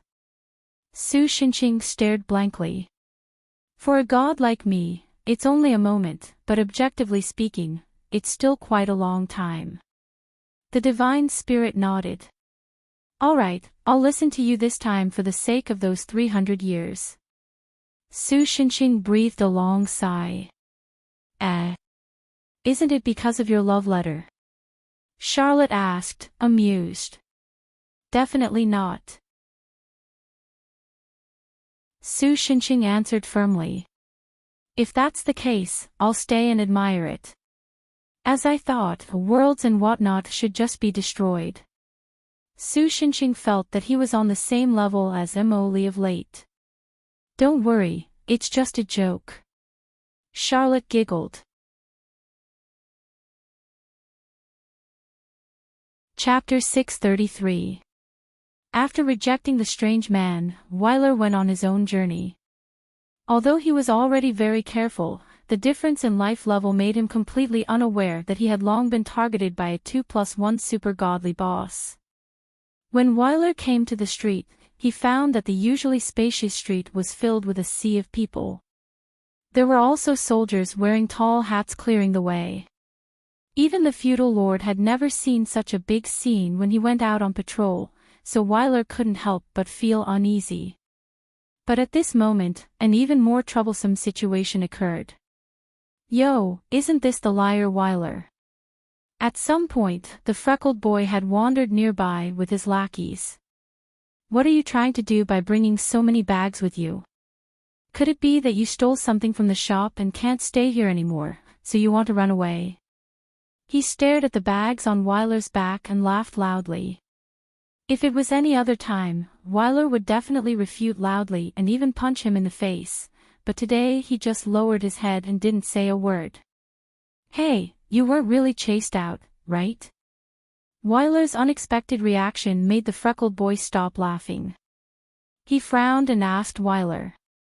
I'm going on a trip, Weiler replied slowly. A trip? The freckled boy showed a shocked expression. Who? You? Yes. Weiler nodded with a firm expression. I'm going to Mount Amos. Immediately, the freckled boy's lackeys laughed. Even they knew that Mount Amos was the highest mountain in the world. It wasn't a place that ordinary children could climb. Only the freckled boy frowned deeper. Are you kidding? If I'm kidding, I wouldn't be carrying a bag. Weiler pulled the bag straps on his shoulder. Laugh if you want, I don't mind. Rather than laughing, I want to know if you're crazy. The freckled boy widened his eyes exaggeratedly and stared at Weiler. Did we hit your head too hard and make you stupid? Come on, my head is definitely harder than your fists. Although Weiler didn't intend to argue with the other party, his stubborn nature couldn't help but retort. The children, who were still laughing, stopped and looked at each other in bewilderment. They finally understood that Weiler was not joking.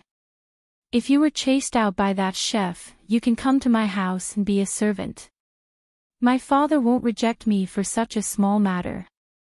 The freckled boy said seriously. I don't want to. Weiler refused without hesitation. Hey, this is an invitation from the future lord. I won't change my mind even if the current count invites me. The two brats looked at each other for a moment. In the end, it was the freckled boy who pretended to shake his head. TSK, I thought that if you became my servant, I would be able to bully you as much as I want. But since you're so stubborn, I won't stop you. Weiler lowered his head and wanted to leave, but he was stopped by the man. What? He asked in annoyance. Here, take it. The freckled boy handed him a brass badge. What's this? Weiler blinked and asked.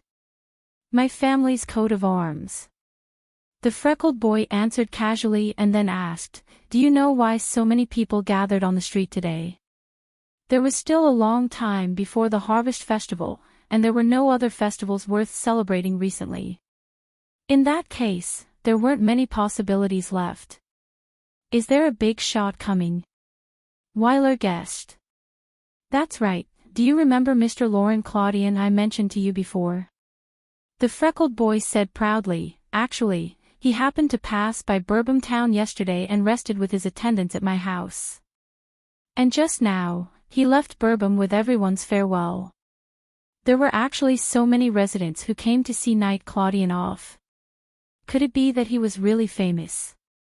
Wyler muttered in his heart, but he still couldn't figure out why the freckled boy gave him the coat of arms. Mr. Lauren Claudian is the only person in the world who climbed Mount Amos.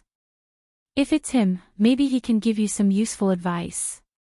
The freckled boy said with a straight face, if you really want to climb Mount Amos, then try your best to catch up with Mr. Lauren Claudian and show him your coat of arms. I'm sure that noble knight will give you some help on account of the fact that my family has hosted him for a night. You? Wyler stared blankly at the freckled boy who had always been at odds with him and didn't know what to say for a moment. Don't show that disgusting expression. As the future lord, I'm just obligated to care about the safety of the people in the territory. Probably because he didn't want others to see the expression on his face, the freckled boy turned around and pretended to be magnanimous as he waved his hand. If you don't hurry up, you might not be able to catch up with Mr. Lauren Claudian. As for the coat of arms, you can return it to me when you can come back alive and tell me the truth about Mount Amos. Besides, although it's not that valuable, if you dare to exchange it for money, I'll still be angry. Okay, thank you.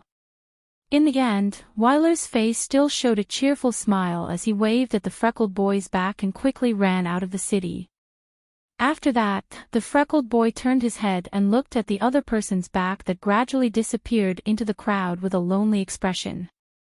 Damn, are all the kids in the other world so gay now? Su Xinxing held an apple in one hand while the other hand pressed down on Imo Li's little head that was pouncing towards him and shouting, "Return the apple to me," with a shocked expression on his face.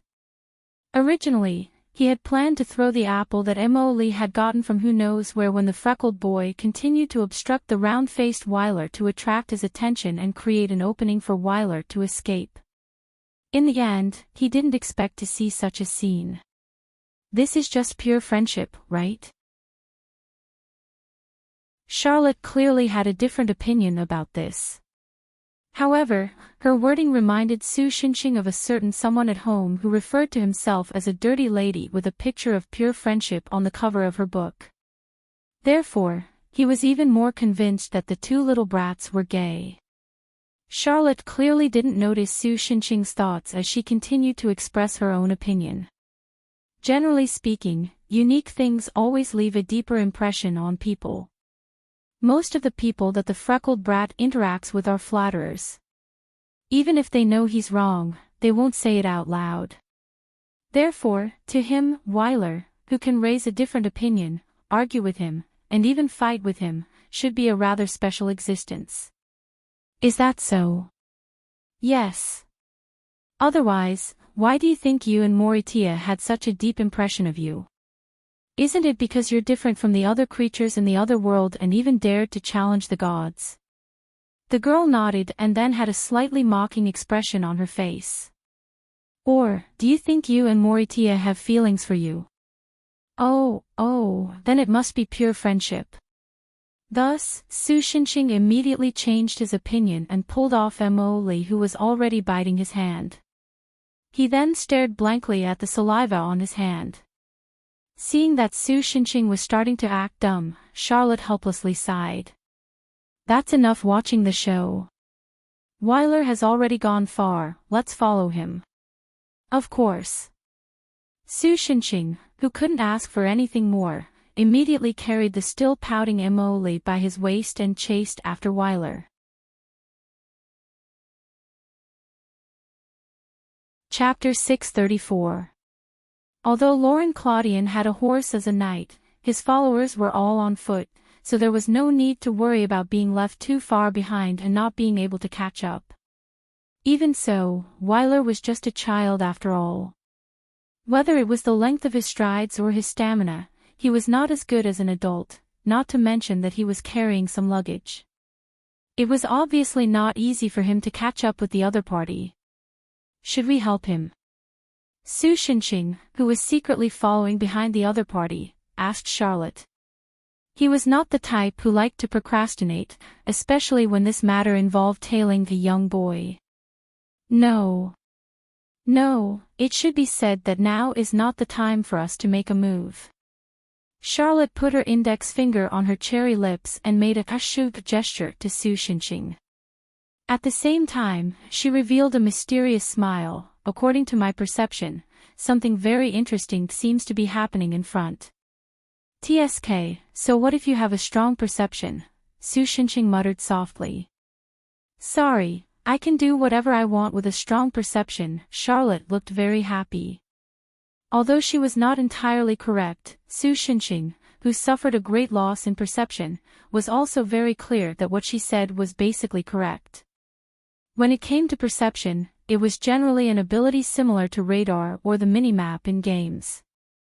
But in fact, with the strengthening of perception, there could even be a qualitative change, relying on the omniscience of all the information in a certain area to achieve an effect similar to future vision. It was a pity that the supernatural powers of this world were greatly suppressed, especially for Charlotte, who was a god of a monotheistic religion and had the power of omniscience and omnipotence in the myths. Now, her power could only cover half of the continent, just like the sky-eye system, and she was nothing more than a chicken. Of course, she could still defeat Su Shinqing's trashy perception by a few dozen streets. On the other hand, Weiler, who was completely unaware that he was being tailed by 3 people, compared the crude map of the nearby area given to him by the restaurant owner while looking for the knight named Laurent Claudian in the direction indicated by the freckled boy. As a result, when he finally found a shortcut through the dense bushes that were impossible for horses to pass through, a strong smell of rust wafted into his nose. Weiler had smelled it before. Restaurateurs kept animals in their backyards so that they could be slaughtered when the price of meat went up or when there was a shortage of meat.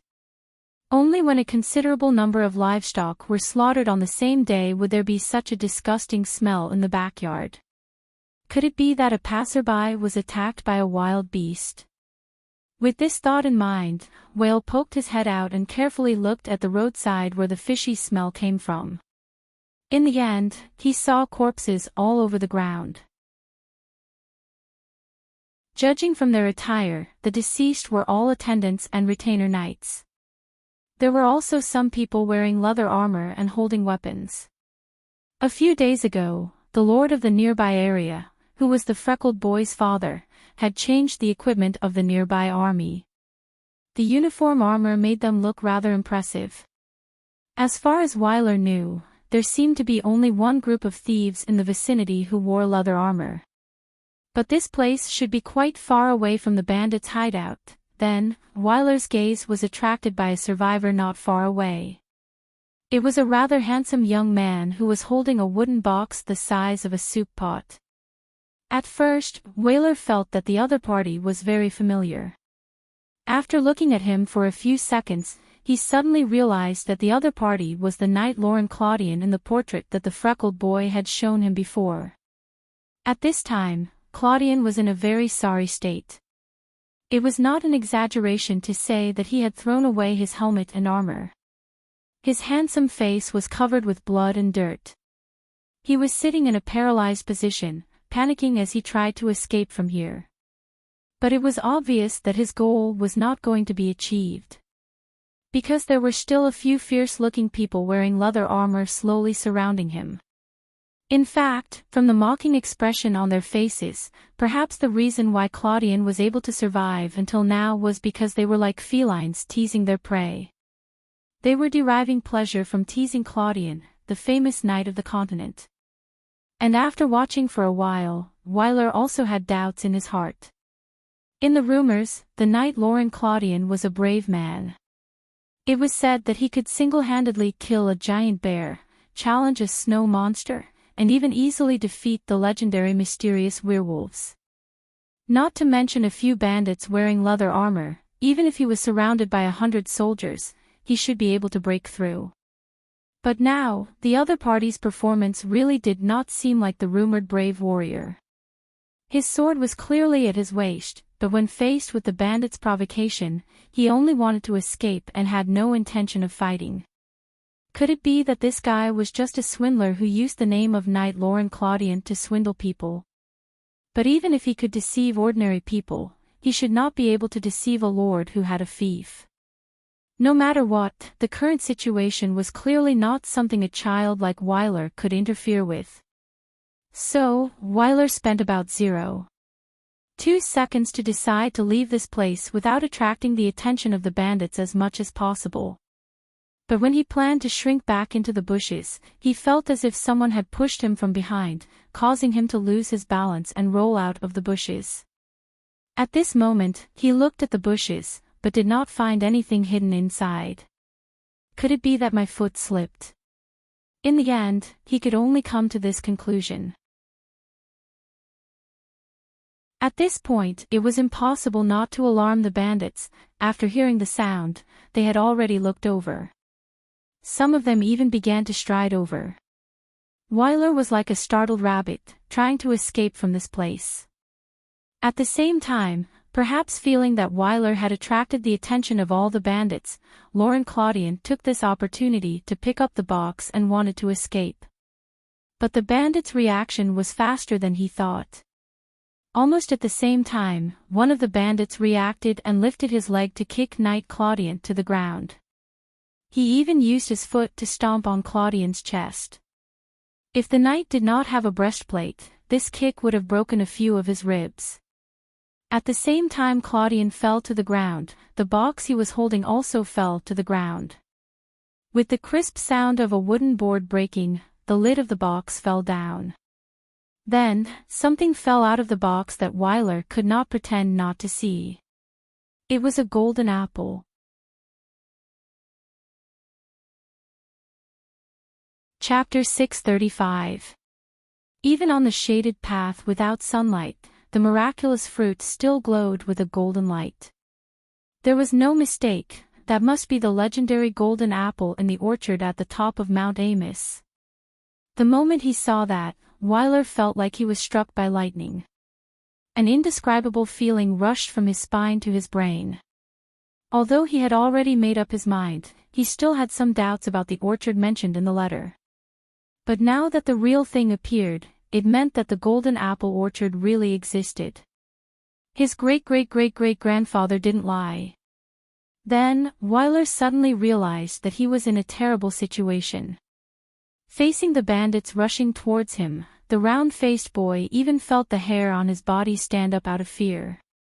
The ferocious faces of the bandits and the blood-stained blades showed how vicious and merciless they were. Before Wyler could run a few steps, he was caught by the bandits. Because he struggled a few times, the boy was beaten in the abdomen by the bandits. He bent over on the ground like a shrimp, vomiting acid. On the other side, Knight Lauren Claudian, who failed to escape, was also beaten and humiliated by a few other bandits. Hey, the golden apple in the tip is real. One of the young men who looked like the leader and had better equipment than the other bandits picked up the golden apple from the ground, looked around, and then nodded with satisfaction. Then his eyes fell on Knight Claudian, who was like a dead dog. Mr. Claudian was a decent person before, give him a quick death. The leader of the bandits snorted in disdain and ordered his men. What about this kid? The bandits on Wyler's side asked loudly. Kill him. If you want to blame someone, blame his bad luck for barging into a place like this. The other party answered decisively. Just as the two unlucky bastards were about to be killed by the bandits, a sudden change occurred. A figure dashed out from the bushes and with lightning speed, punched the nearest bandit's head into his chest like a pile driver. Tom! You bastard! The gangster next to him immediately shouted and slashed at the figure, but the figure easily dodged and snatched the gangster's knife with a backhand. The gangster's throat was slit easily, and bright red blood spurted out like a fountain. He subconsciously covered his throat, but blood still seeped out from between his fingers. Since his trachea was also cut open, he seemed to have lost the ability to speak. He could only make ha-ha sounds from his throat. With his eyes wide open, he fell to the ground with an expression of disbelief as his life slipped away. It seemed that even until his death, he did not understand why he, who had just taken the lives of others, had become the prey instead. It's a little light, but it's barely enough to play with. Of course, the one who snatched the saber and chopped down was Su Shinxing, who had been stalking them for a long time. He used the weapon he seized, which looked similar to the Russian Kancha sword from the 18th century on Earth, and played with it as he said to himself. Because Charlotte had repeatedly warned him not to display any unscientific fighting strength in front of Whaler, he had spent a lot of energy controlling his strength to the point where he would not create a sonic boom when he swung the saber. Clearly, even if he controlled his strength, Su Shinxing's speed and power when he swung the saber was still enough to scare the gangsters, making them not dare to act rashly. After that, Charlotte and Immerse walked out of the bushes one after another. After seeing that it was a woman and a child who appeared next, the gangsters' expressions relaxed a little. Some of them even looked at the two with rather lustful gazes. Well, in reality, whether it was Charlotte or Immerse, in the circle of human aesthetics, they were basically beauties. Immerse, who always looked lazy and expressionless, was still okay, but Charlotte's temperament that was far above ordinary people had a near-fatal attraction to ordinary men. Even without the command of the gangster leader, the other gangsters spontaneously began to surround Charlotte and the other two. They probably wanted to attack the two to distract Su Shinxing and make him reveal a flaw, or simply catch him, he. Unfortunately, Charlotte and Immerse were not ordinary women. The moment the gangsters came close, Charlotte waved her long staff and easily knocked down 2 or 3 gangsters. Not only did her movements look decent, she even had the valiant aura of a heroine in a Chinese martial arts drama. Although he felt that using Chinese kung fu in a world similar to Europe during the Middle Ages wasn't quite right, in fact, although Charlotte's specialty was to use the authority of the gods to fight and tamper with the laws of a lower world, when the Salvation team shuttled through one lattice world after another, Charlotte occasionally liked to play the role of a Valkyrie swinging a saber and slashing people, probably because she was tired of casting spells every day, so she wanted a change of taste. After realizing that she was difficult to deal with, the gangsters no longer showed mercy and directly slashed at her with their broad-bladed swords. Under normal circumstances, even a branch as thick as a person's wrist could be easily chopped off. However, the girl's wooden staff, which was less than 2 fingers thick, easily blocked the attack. Not to mention being chopped off, there wasn't even a white mark on the staff. On the contrary, Charlotte immediately waved her long staff and knocked down the other gangsters one after another. The battle on Immerse's side was even more speechless. The girl was expressionless. She just bent her body slightly, and then exerted force with both feet. Her whole body was like a torpedo, and her head crashed into the lower body of the gangster in front of her. In fact, there were no other sound effects except for a muffled sound, but whether it was the other gangsters or Lauren Clausen, who had finally recovered, they all vaguely heard the sound of eggs being crushed. This made all the men present, except for Su Shinxing, subconsciously clamp their legs together and observe a moment of silence for the guy who had rolled his eyes and was foaming at the mouth. In less than half a minute, half of the gangsters who were still showing off just now were down. Perhaps realizing that he would soon become a commander without an army, the leader of the gangsters who still held the golden apple in his hand roared, "All of you, stop."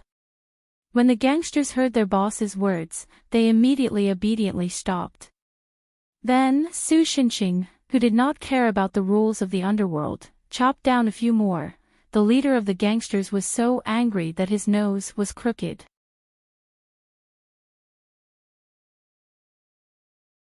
Chapter 636. Looking at your skills, you don't look like nameless people. Can you tell me your names? Although Su Xinqing's blatant disrespect made the bandit leader quite angry, he did not act rashly. Instead, he asked loudly. Perhaps it was because Su Xinqing's translation mechanism had been a bit out of whack recently. Although the other party seemed to say something very serious, for some reason, it always carried a martial arts flavor that did not match the medieval Europa world. Originally, Su Xinqing did not want to pay attention to him. He even wanted to throw a taunt at the other party to provoke the other party and make the battle chaotic again. After all, only in this way could Su Xinqing not care about the ins and outs of the whole thing. He only needed to kill the other party. After all, the victim this time was not a lowly. Unfortunately, perhaps Charlotte saw through Su Xinqing's thoughts, or perhaps she had planned to do so, but she still signaled for Su Xinqing to stop. At first, Su Xinqing wanted to pretend that he did not see it and continue to be a troublemaker, but the secret signal Charlotte used was a product of the Salvation team. This set of secret signals had been used by Olivia and had accompanied Su Xinqing and the others through more than 9,000 lattice worlds. Therefore, even if Su Xinqing's brain did not want to stop, his body still stopped because of the habit he had developed during that period of time. In a sense, this was a kind of "the body is very honest, ha ha ha" performance. Before asking me, isn't it more polite to say your name first? Charlotte did not care about Su Xinqing's sour face at all. She just waved the long staff in her hand and scared off a few bandits in front of her. After that, she said to the bandit leader with a smile. "We are the heroes of the forest on Black Furnace Mountain." The other party hesitated for a moment, but then immediately replied with a loud roar. Even the heroes of the forest came out. It seems that this protection with the translation function is really out of whack. I should take the time to restart it later, Su Xinqing secretly complained in his heart. Oh. If the bandits on Black Furnace Mountain really had your sword skills and more than 100 iron weapons, they wouldn't have almost been wiped out by the militia of a few villages. On the other hand, Charlotte wasn't intimidated at all. Instead, she casually pointed out that they were impersonating the Black Furnace Mountain bandits. Even though Mr. Knight's bodyguards aren't that powerful, they were able to annihilate them in just a few breaths. The only force nearby that can do that is Viscount Emerald Sparrow's elite guards, isn't it? At first, Su Xinqing wanted to ask her how she knew about this. Judging from the leader's surprised and somewhat distorted expression, she should be right. But soon after, Charlotte's proud expression reappeared in his mind. Sorry, hyperceptive sense means you can do whatever you want. In other words, under this girl's sanctimonious appearance, she was actually spying on this group of medieval people from all angles. Shi Wei, CEO feels like someone is saying bad things about me. You're imagining things. Su Xinqing turned away, and pointed at the bandit leader to change the topic. Either way, these bastards are lying to us, right? Charlotte, move aside, I'll open their skulls. Stop. Wouldn't I lose my information if you open their skulls? Because the two of them were speaking in Chinese, the leader of the bandits didn't know what they were talking about. However, judging from their tone, it didn't seem like anything good. Thus, he sincerely hoped that the two of them were fighting each other. Still, just watching wasn't a solution, which was why he decided after some thought. That's right, he called out to Charlotte, we are noble guards serving Viscount Emerald Sparrow. I'm sure you know what happens to those who anger Viscount Emerald Sparrow. His lordship's guards aren't just a few dozen of us, and no matter how strong an individual is, it's impossible to make an enemy out of an entire army. The bandit leader probably thought that Charlotte was the one in charge, although in a sense, that was not wrong, or perhaps he wanted to sow discord between her and Su Xinqing. In short, he ignored Su Xinqing and tried his best to persuade Charlotte. Because of confidentiality regulations, I can't tell you our purpose. However, this is a task given by His Excellency Viscount Emerald Sparrow himself. Please consider it carefully. Is it worthwhile to offend His Excellency Viscount Emerald Sparrow for a few strangers? If you and your subordinates can leave now, I can promise that I won't pursue this matter. He should have a good reputation in the army. The bandits, who had been indignant because Su Xinqing and the others had killed and castrated several of their colleagues, showed signs of obeying the other party's arrangements even if they were unwilling now. Oh, so that's how it is. If we leave now, please forgive us, Charlotte nodded as if she understood what the other party meant. This made the bandit leader heave a sigh of relief, but he didn't expect that Charlotte and Su Xinqing had already noticed the flash of malice in his eyes. This guy was probably trying to scare the three of them off with these words and wait until his mission was over before sending people to kill them. After all, even if they didn't know the details, Su Xinqing and his men knew that they had attacked Lauren Claudian for some secret mission. Only the dead wouldn't reveal secrets. As long as Su Xinqing and his men were still alive, there was a possibility that this matter would be revealed to Viscount Emerald Sparrow. Moreover, the bandit leader himself had never suffered such a big loss before, so he was naturally quite unhappy. Whether it was for public or private reasons, he didn't intend to let Su Xinqing and his men off. But the problem is, we don't intend to forgive you. Charlotte suddenly changed the topic and said unyieldingly. Almost at the same time, Su Xinqing killed several people like a ferocious tiger released from its cage. Coupled with the change in position during the previous battle, both Lauren Claudian and Weiler were out of the range of the bandits who could kill them in one shot. They were barely safe. You'll regret this. Let's retreat. The bandit leader roared as he took out a small jar and threw it on the ground. The moment the jar shattered, its contents turned into a large amount of white smoke, blocking everyone's vision. Do you want me to kill them all? This kind of fog naturally couldn't stop Su Xinqing's cloud scales. Rather, it could be said that it was his best cover. Even if he used some inhuman strength in it, he wouldn't be discovered. It would probably take less than 3 seconds to kill all those people who escaped. In that case, wouldn't all my efforts to talk nonsense with them and let that guy prepare a way to escape and lure out the mastermind behind the scenes be in vain? Charlotte rolled her eyes at Su Xinqing flirtatiously, and then walked over to Weiler, who was still in a state of shock. Su Xinqing shrugged helplessly. At the same time, he also understood that the real best actor was about to begin. Her performance.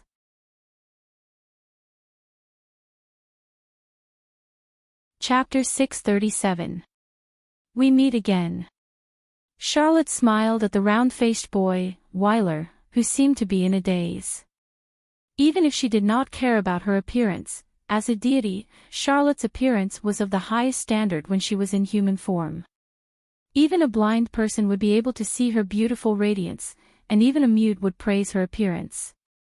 No matter how fancy the words were, they could not describe her pure beauty. Even if she just stood there normally, she would give people the illusion that there was a spotlight shining on her from the sky. To be honest, this state was quite troublesome, so Charlotte would usually use divine spells to make people subconsciously ignore her indescribably beautiful appearance. But now, because she was about to start her performance, she removed the divine spell and returned to her original earth-shattering, not derogatory, beauty. Because of this, Weiler took nearly half a minute to realize that she was talking to him. You are. Weiler unconsciously used honorifics to address the elegant purple-haired girl in front of him, having developed a habit of being a waiter in a restaurant. You probably didn't see me at that time. Charlotte continued to smile. For the sake of acting, she even changed her self-addressed you to the more approachable I. She pointed at Su Xinqing, who had a look of disdain on his face. Then, let me apologize to you on behalf of my friend's rude behavior in the restaurant. No. That. I didn't mind. Weiler carefully looked at Su Xinqing, whose face had turned even darker because he was shot while lying down, and hurriedly shook his head. "If you don't mind." Charlotte reached out to the boy, indicating that she was going to pull him up from the ground. Wyler, who had never been so close to a beautiful girl, blushed as if blood would drip out at any moment. He trembled as he reached out his hand, which was covered in mud and grass. Perhaps it was because of the contrast with the girl's jade-white hand, the dirt was quite obvious. The boy subconsciously wanted to retract his hand and wipe it on his clothes. But Charlotte did not mind at all. She directly grabbed his hand and pulled the boy up from the ground.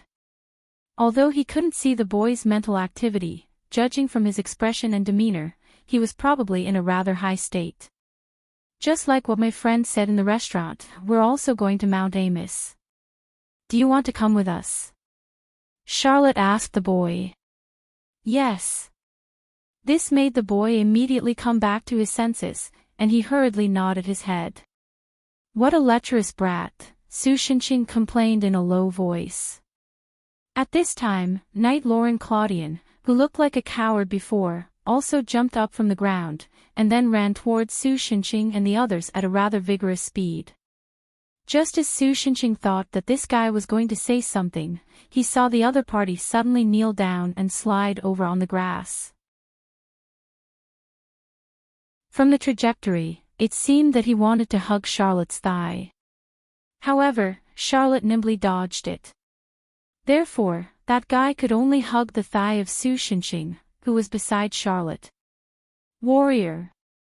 Thank you for saving my life, brave warriors." It seemed that the translation module really had to be rebooted.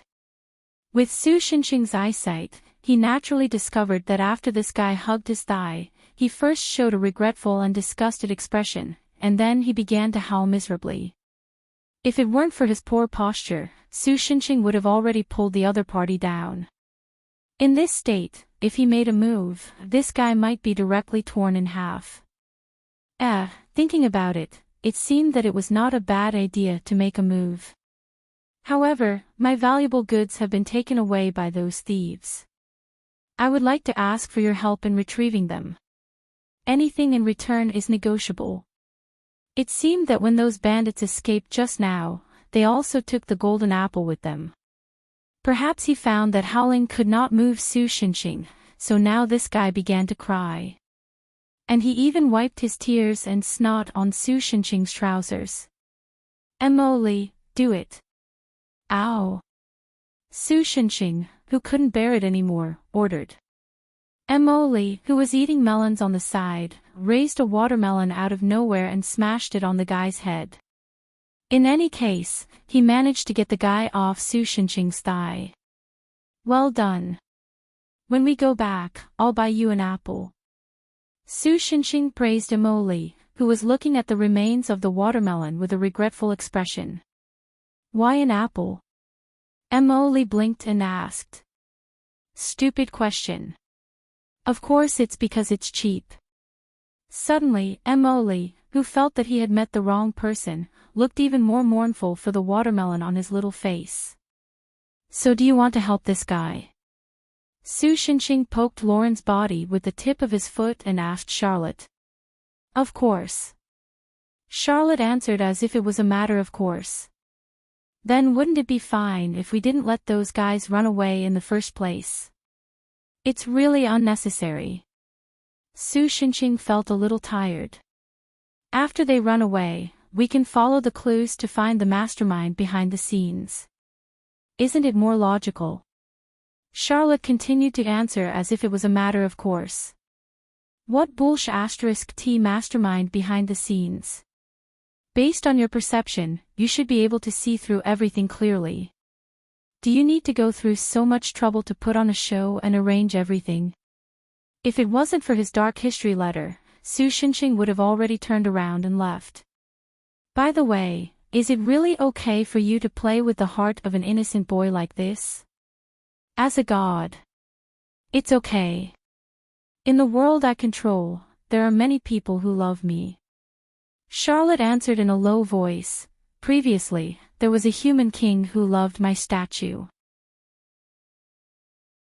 Not only did he masturbate in front of the statue, he also wrote a very explicit letter of love. Well, that guy's literary talent is worse than yours. Don't always tease me with that letter, okay? But by the way, with your temper, you actually didn't do anything to that guy.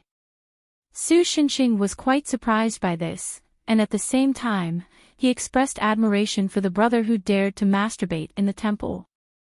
Well, after saving the world, my temper is much better than before. Even if I was insulted by mortals like this, I only supported a duke to rebel in the form of a dream, and in the process, I gave a little luck to that duke. Now that the country of the mortal king has changed dynasties, and that reckless guy's body has been cold for many years. He always felt like he had heard a similar story somewhere. Was it an illusion? Su Xinxing silently muttered in his heart.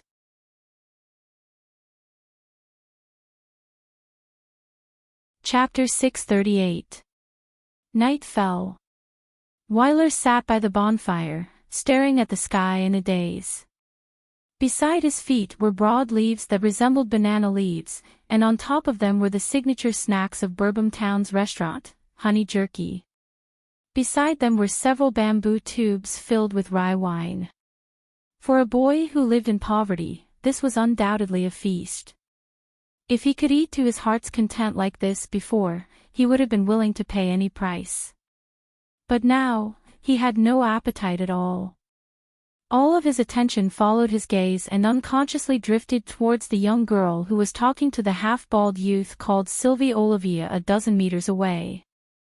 Although the girl wasn't as dazzling as when she reached out to him during the day, because after the performance, Charlotte turned on the shielding mode, but after losing the radiance of the goddess, she became more approachable. Yo, kid, aren't you eating? At this time, Lauren Claudian sat beside Weiler and casually picked up a piece of honey jerky. If you don't mind, I'll eat it. Although Emily had hit his head with a watermelon, this guy's vitality was unexpectedly tenacious. Not only did he wake up quickly, but other than a slight concussion, he was basically fine. How elegant! Weiler rested his chin on his hands and stared at Charlotte in a daze. Ugh! Thus, the knight who was eating the jerky choked. He swallowed the jerky in his mouth and looked at Weiler, then at Charlotte. Perhaps there was a problem in the negotiation. The divine girl suddenly sent Su Xinxing flying with a rising dragon fist. Following that, a series of continuous attacks kept our hero in the air and unable to fall to the ground, causing Emily's little head to float up and down along with Su Xinxing. Then, Lauren looked at Weiler again. The exaggerated astonishment on her face was rather comical. How is that elegant? Don't you think her movements are beautiful? Weiler didn't notice the sarcasm in the knight's tone, or perhaps he did, but didn't want to pay attention to it. He still had the longing expression of a girl in love on his face as he stared intently at Charlotte.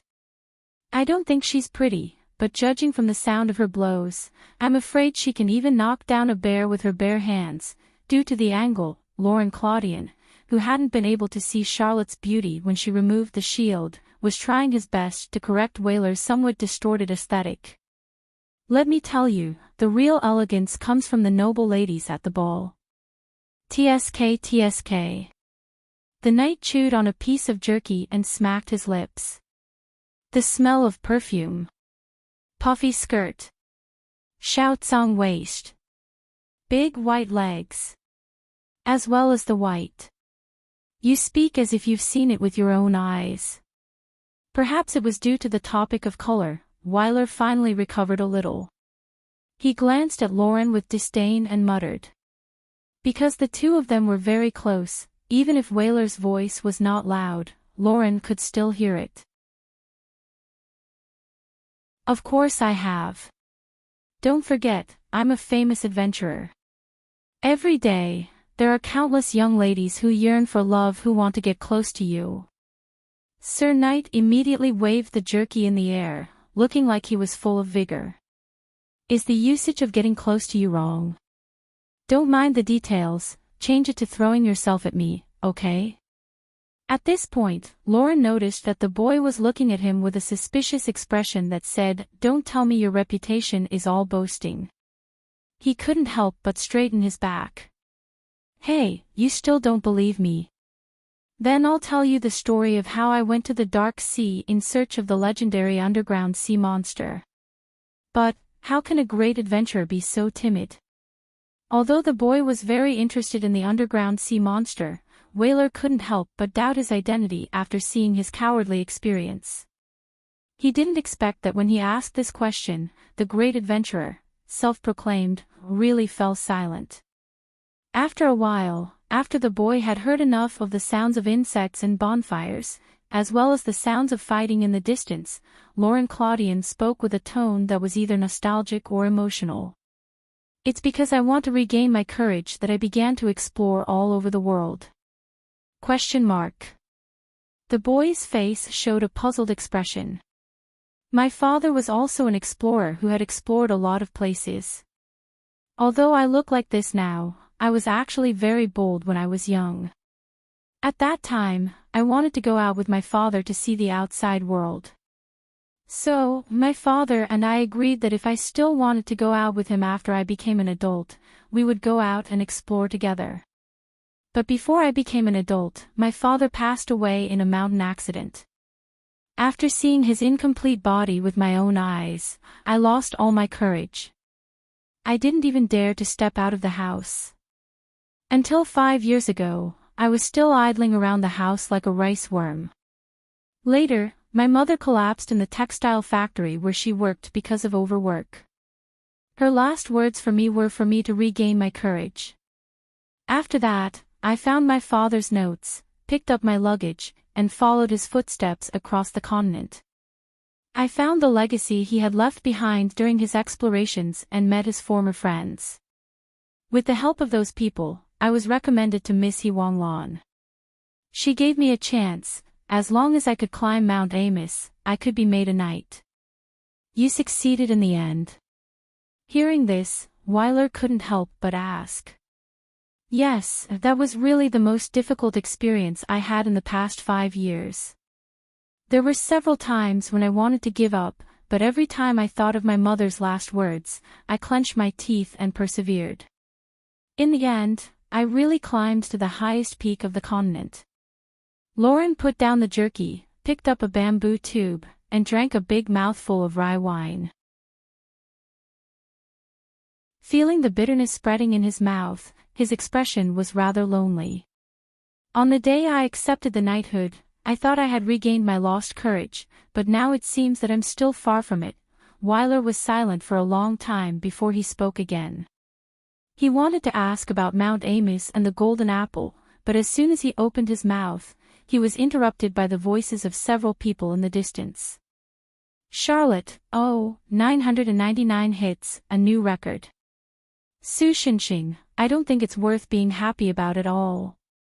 Mo Li, unbelievable excellent. Su Shinxing, wait, the dubbing is wrong, this is Candy Crush."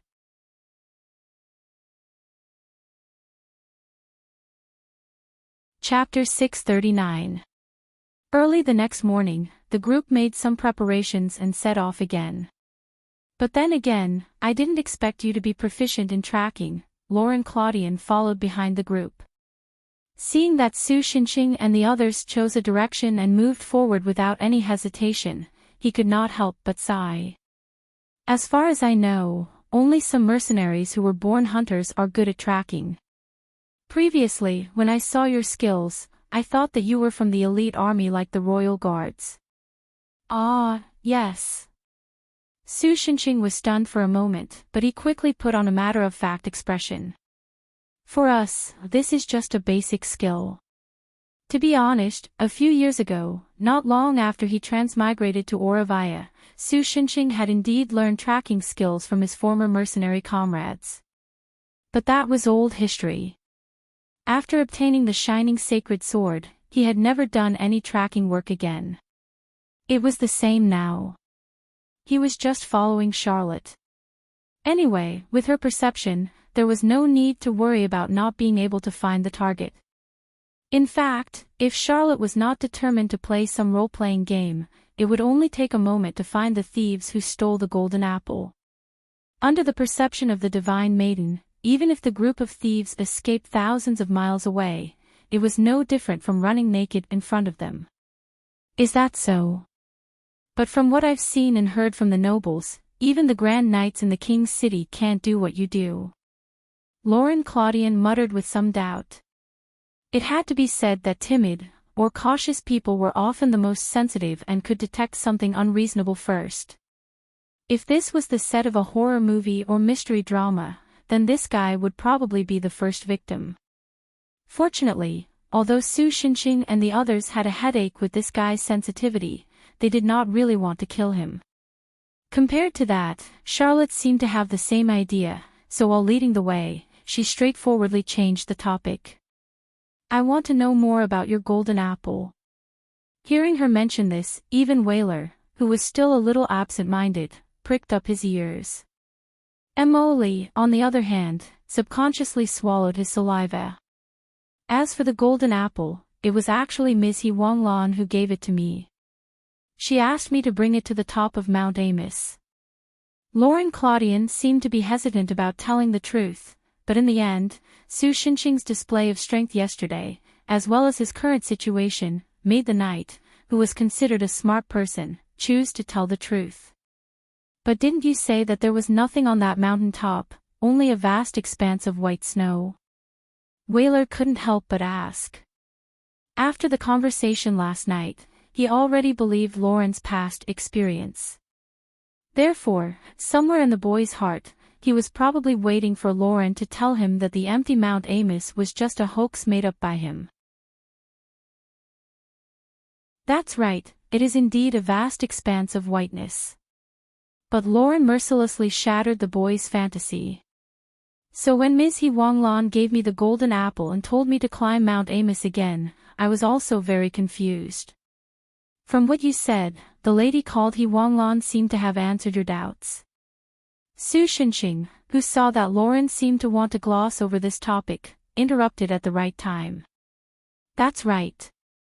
This time, Lauren was silent for a longer time, but in the end, he sighed and said as if admitting defeat, the whole story started from more than 200 years ago. Hearing this, Whaler subconsciously tightened his grip on the strap of his bag.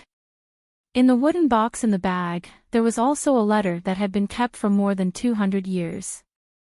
I believe you also know that it was the era when the Supreme King, Alan Beerbohm, unified the whole world and created the first and only unified dynasty in history. Lauren Claudian took a deep breath and then began to narrate. The king, who now only exists in myths, is said to have met a real god. It is precisely because of this that he was able to turn the tables in just a few years, defeat all the other warlords, and become the king of the world. He told the story very well. It was full of rhythm and cadence, giving Su Xinxing the illusion that he was listening to a storyteller. If it was an ordinary person, they would probably only treat it as a myth. But when he heard the word God, Su Xinxing couldn't help but look at Charlotte. But after the fall of the Supreme King, Alan, the Beerbohm dynasty quickly declined. The reason was that the god who protected them left. Lauren didn't notice the abnormality of Su Xinxing and continued, it was precisely because of this that the Beerbohm dynasty was finally destroyed by the iron hooves of the barbarians. But what does this have to do with the golden apple? Su Xinxing asked. That's related to a secret that hasn't been spread among the people. The knight replied calmly, legend has it that the gods live on the top of Mount Amos. The golden orchard should be a misrepresentation of this secret. Well, actually, it's not a misrepresentation. Does the golden orchard really exist? Whaler asked hurriedly. Is the golden apple delicious? Mo opened his mouth and asked. Lauren Claudian was dumbfounded by Mo Lee's question. After a while, he decided to ignore this lowly. Although I didn't see it the last time I went to the top of Mount Amos, there should be such an orchard somewhere on the mountain. That golden apple is the best proof.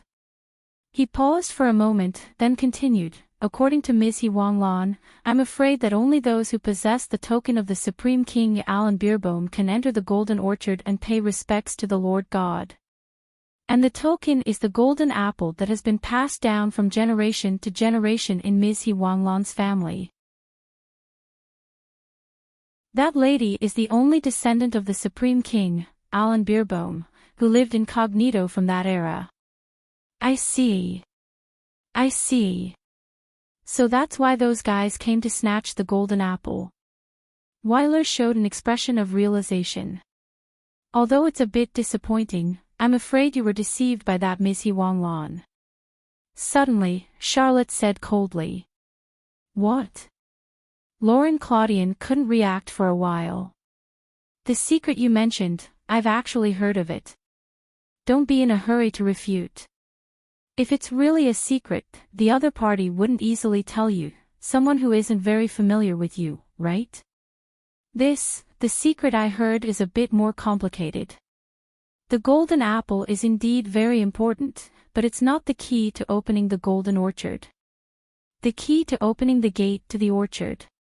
Charlotte looked at Weiler, who was still in a daze. It's the real descendant of the Supreme King, Alan Beerbohm.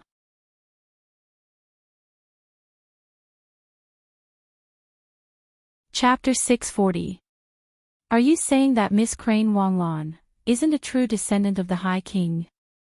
Lauren Claudian asked in surprise. Who knows? I'm just telling you what I've seen. Charlotte brushed him off with a smile. Then why would she bring me the golden apple to Mount Amos? The knight muttered to himself, before showing an expression of sudden realization.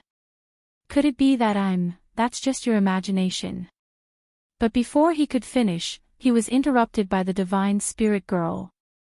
Is that so? I think so too. Thus, the knight, who had been showing an exaggerated expression, quickly deflated. The journey continued. Su Shenqing glanced at Lauren, who was walking at the end of the team, and Weiler, who was comforting him. He then asked Charlotte in a low voice, so, what's the actual situation like? Didn't I make it clear? Charlotte replied with a wicked smile. How long do you think I've known you for? Su Shenqing sighed helplessly. When you were talking to that guy just now, your expression was exactly the same as when you tricked me into eating Meridia's cooking. As expected of Shi Wei, you've been exposed. Because after that, Meridia's cooking had such a huge impact on my worldview that it left such a deep impression that I couldn't forget it even if I wanted to. Su Shenqing sighed. Most people would only make charcoal, arsenic, or nitroglycerin even if their cooking fails. I would just close my eyes and munch on it. But Meridia's cooking is more like creating some indescribable creature than cooking, isn't it? This is the first time I can clearly feel the other party wriggling in my stomach after eating. That child clearly doesn't have the talent for cooking, but she still likes to do it. At that, even Charlotte couldn't help but grumble. Not long ago, after her kitchen exploded in her divine kingdom, a strange religion called Cthulhu suddenly appeared in my world, along with many mysterious creatures. It took me a lot of time to clean up those things that are even more stubborn than the stains on the stove. That's a disaster. No. Didn't you stray from the topic? Su Shenqing was halfway through comforting Charlotte when he realized that the topic had gone off track. Don't try to get away with it. What's going on? Don't worry, it's just a little trick between mortals. Just treat it like a stage play. Charlotte replied with a smile. And there's no use for you to worry. Although I have a general idea of what's going on, if I don't wake Moridia, I won't know the specifics. And if I want to wake Moridia, I'll need Zhou Wan's help. Speaking of which, the goddess devices you lost are called Zhou Wan and Juro, right? What's the use of those things?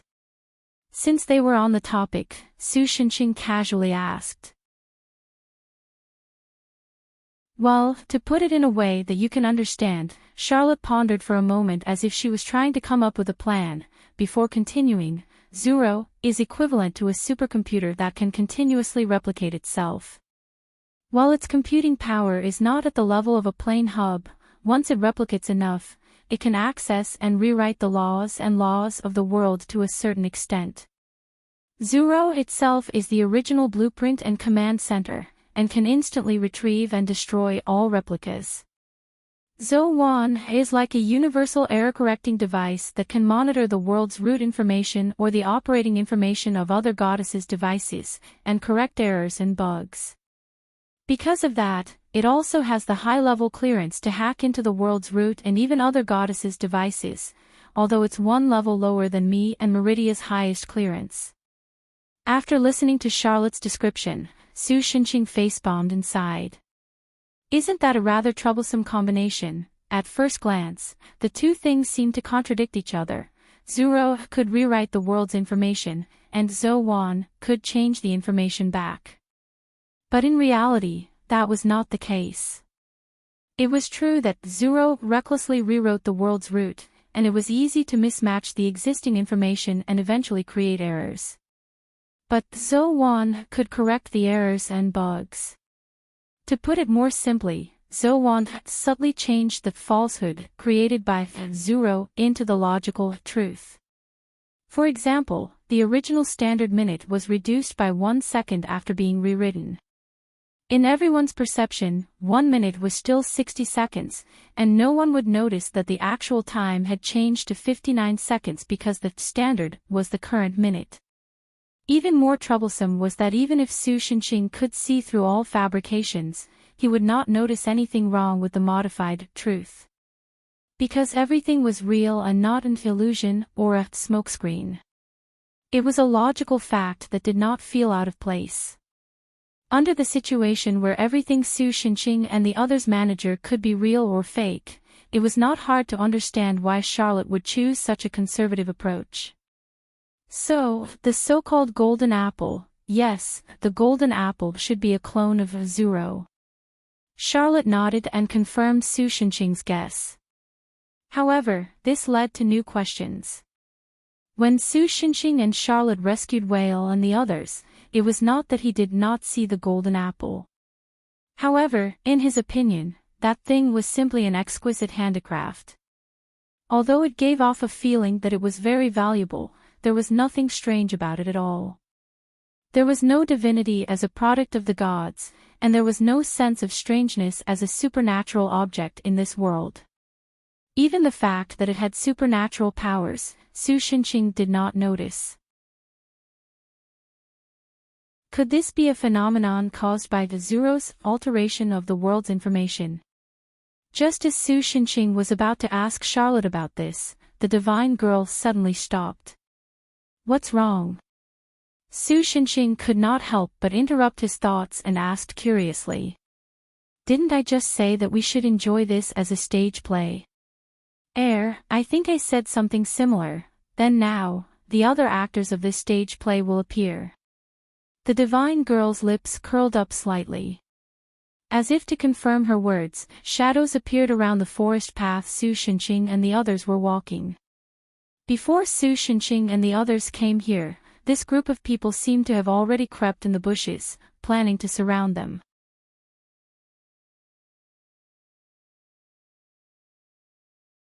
Chapter 641. Because Su Xinqing and the rest didn't move, the ambushers quickly appeared around them and surrounded them. From a visual estimate, there were more than 100 people. At a place a little further away from the encirclement, a rather handsome young man wearing a luxurious suit, but his eyes were slightly gloomy, appeared surrounded by several people. Su Xinqing felt that this guy was probably the leader of this group. Your Excellency Viscount Emerald Sparrow, I didn't expect to see you here. After Laurent Claudian saw the other party, he immediately rubbed his hands like a traitor in a war film and tried to get close to the other party with a flattering smile. Last time I went to Rhine City, I didn't see you. It's my life's regret. That's why I came here to meet you, Knight Claudian. The other party's face didn't have the fierce feeling of being the mastermind behind the scenes. Instead, he had a friendly smile and chatted with Lauren. Actually, Viscount Emerald Sparrow, you don't have to do this. If you want to see me, just say the word. Lauren winked at Su Xinqing and the rest, wanting them to find a chance to escape. At the same time, he continued to chat with the other party, trying to make the soldiers surrounding them relax and reveal a flaw. It's nothing. This is my own wish. Also, you have to change the way you address me. The young man continued to smile amiably. Not long ago, the king promoted my title because of my achievements. Unfortunately, I'm a little older than Miss Huanglan. You have to call me Duke Emerald Sparrow now. Is that so? Lauren's forehead was covered in cold sweat. Now, even his biggest reliance, Miss Huanglan, who originally had a higher title than the other party, was inferior to him. This was really troublesome.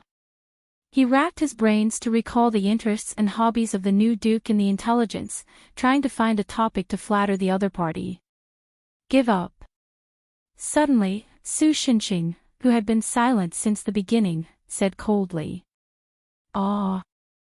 Lauren Claudian, who didn't react in time, showed a silly expression. Look at the man beside her. Su Xinqing continued to remind him. The knight looked in the direction he was pointing at and found that one of the people surrounding the Viscount was the bandit leader who stole the golden apple and escaped with an alchemy product similar to a smoke bomb. Since he allowed this guy to appear in front of us so openly, it means that he has no intention of hiding anything at all. No matter how much you try to please him, it's useless. In the end, trying to please him will only make you a laughingstock. Su Xinqing mercilessly punctured Lauren Claudian's last fantasy. I've seen a lot of bad guys like him. Humph, mercenary, you're quite knowledgeable. Tell me your name. Duke Emerald Sparrow, whose thoughts had been exposed by Su Xinqing, revealed a look of admiration. Bah. However, Su Xinqing refused. Wouldn't it be embarrassing if I reported it just because you told me to? The expression on the other party's face instantly became rather interesting. However, he did not give the order to attack directly. Instead, he looked at Lauren Claudian again. Knight Claudian, I can give you a chance. As he spoke, he stretched out his right hand that had been behind his back, holding the golden apple in his palm. This golden apple that you deliberately let my subordinate steal is a fake. Tell me the whereabouts of the real one, and I'll let you go. After that, he threw the fake golden apple at Lauren. In the end, it was caught in Jasmine's mouth before it could fly halfway. Oh whoa! After catching the golden apple, she held it with both hands like a hamster and took a bite. Then, her eyebrows knitted together cutely. Mr. Landlord, tell me if it's not delicious. Nonsense, this thing is just a piece of ordinary metal. Su Xinqing rolled his eyes. Even if Mo Li's stomach could digest metal, before that, the taste of steel was not very good. Well, don't ask old Su how he knew about this, it was a tragic story. The other soldiers who surrounded them were stunned when they saw this scene. They probably knew that although the golden apple looked exquisite on the outside, it was actually made of iron and gold. The inside was a solid piece of iron. However, the golden-haired lowly bit down on the iron inside, not to mention the gold on the outside. Immediately, those people quietly distanced themselves from Jasmine. They were afraid that they would be targeted by this golden-haired lowly if they were to fight. I don't know. Lauren Claudian was at a loss. After all, the effect of Mo Li's bite was obviously better than any verification.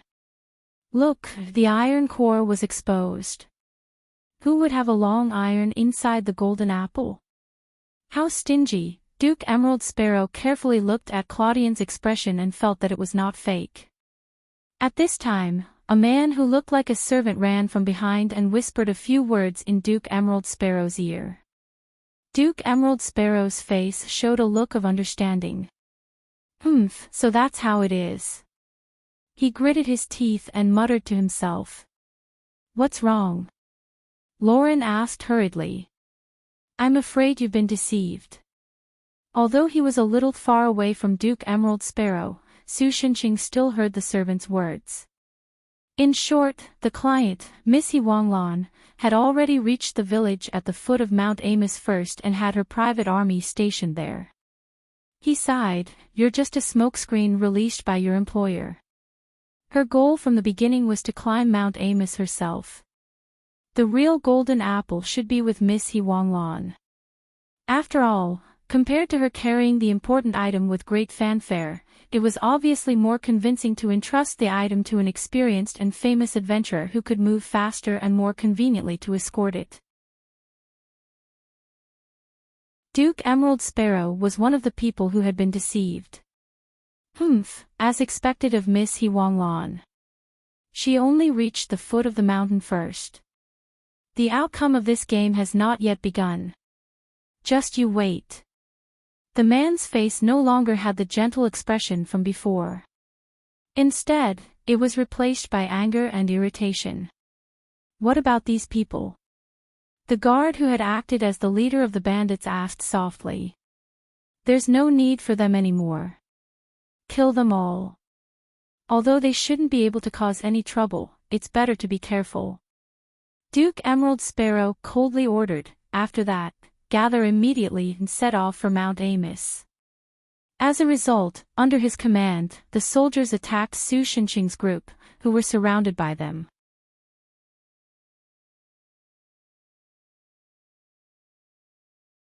Chapter 642.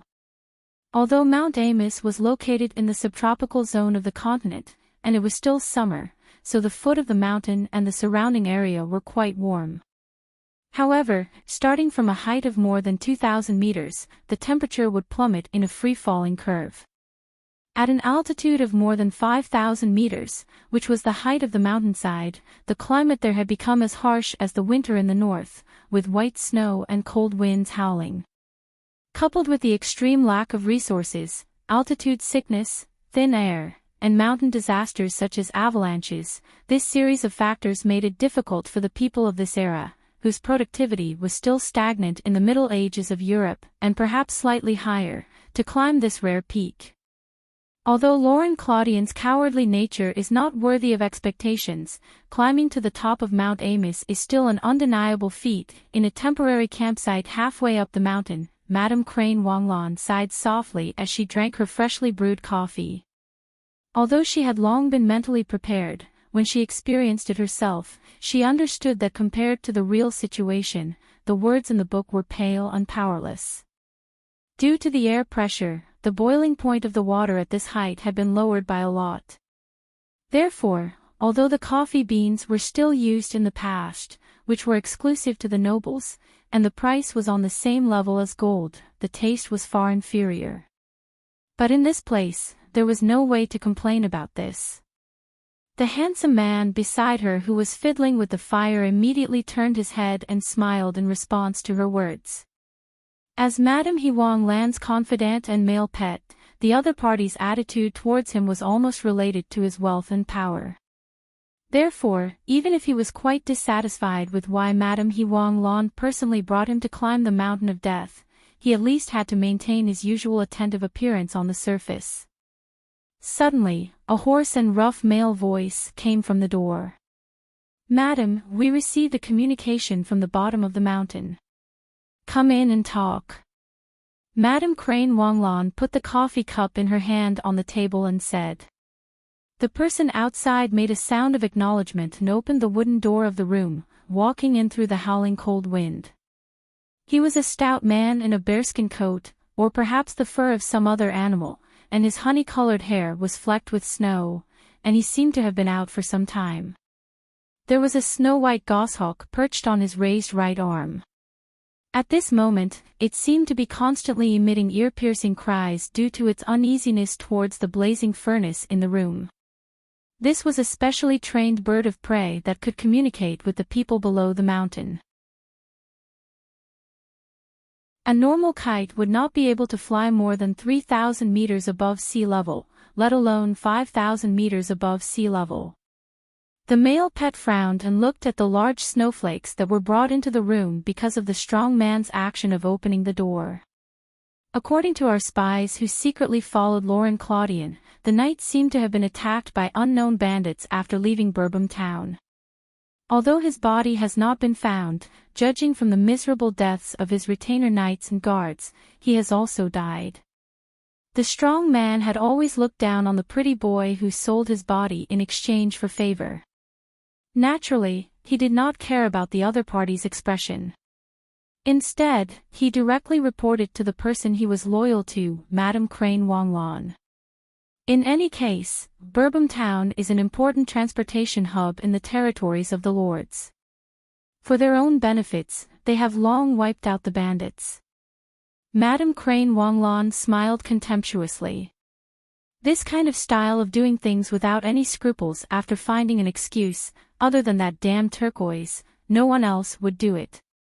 About that. The second report is related to Sir Emerald Sparrow. 2 days ago, His Majesty the King promoted Sir Emerald Sparrow to the rank of Duke because of his great achievements. But strangely, there was no mention of what that great achievements were. This is impossible. Madame Crane Wanglan was finally moved by the fact that her old rival suddenly sat on top of her head. But immediately, her expression calmed down again, but her face was terrifyingly gloomy. Forget it. If this time goes well, let alone a mere duke. She then raised her head and looked at the strong man. Is there any other information? Not for the time being. All right, you go back and rest first. Madame Crane Wanglan waved her hand and pushed the strong man away. Then, she crossed her legs and supported her cheek with one hand as she quietly pondered. In her eyes, the firewood brought up from the foot of the mountain was crackling in the fire.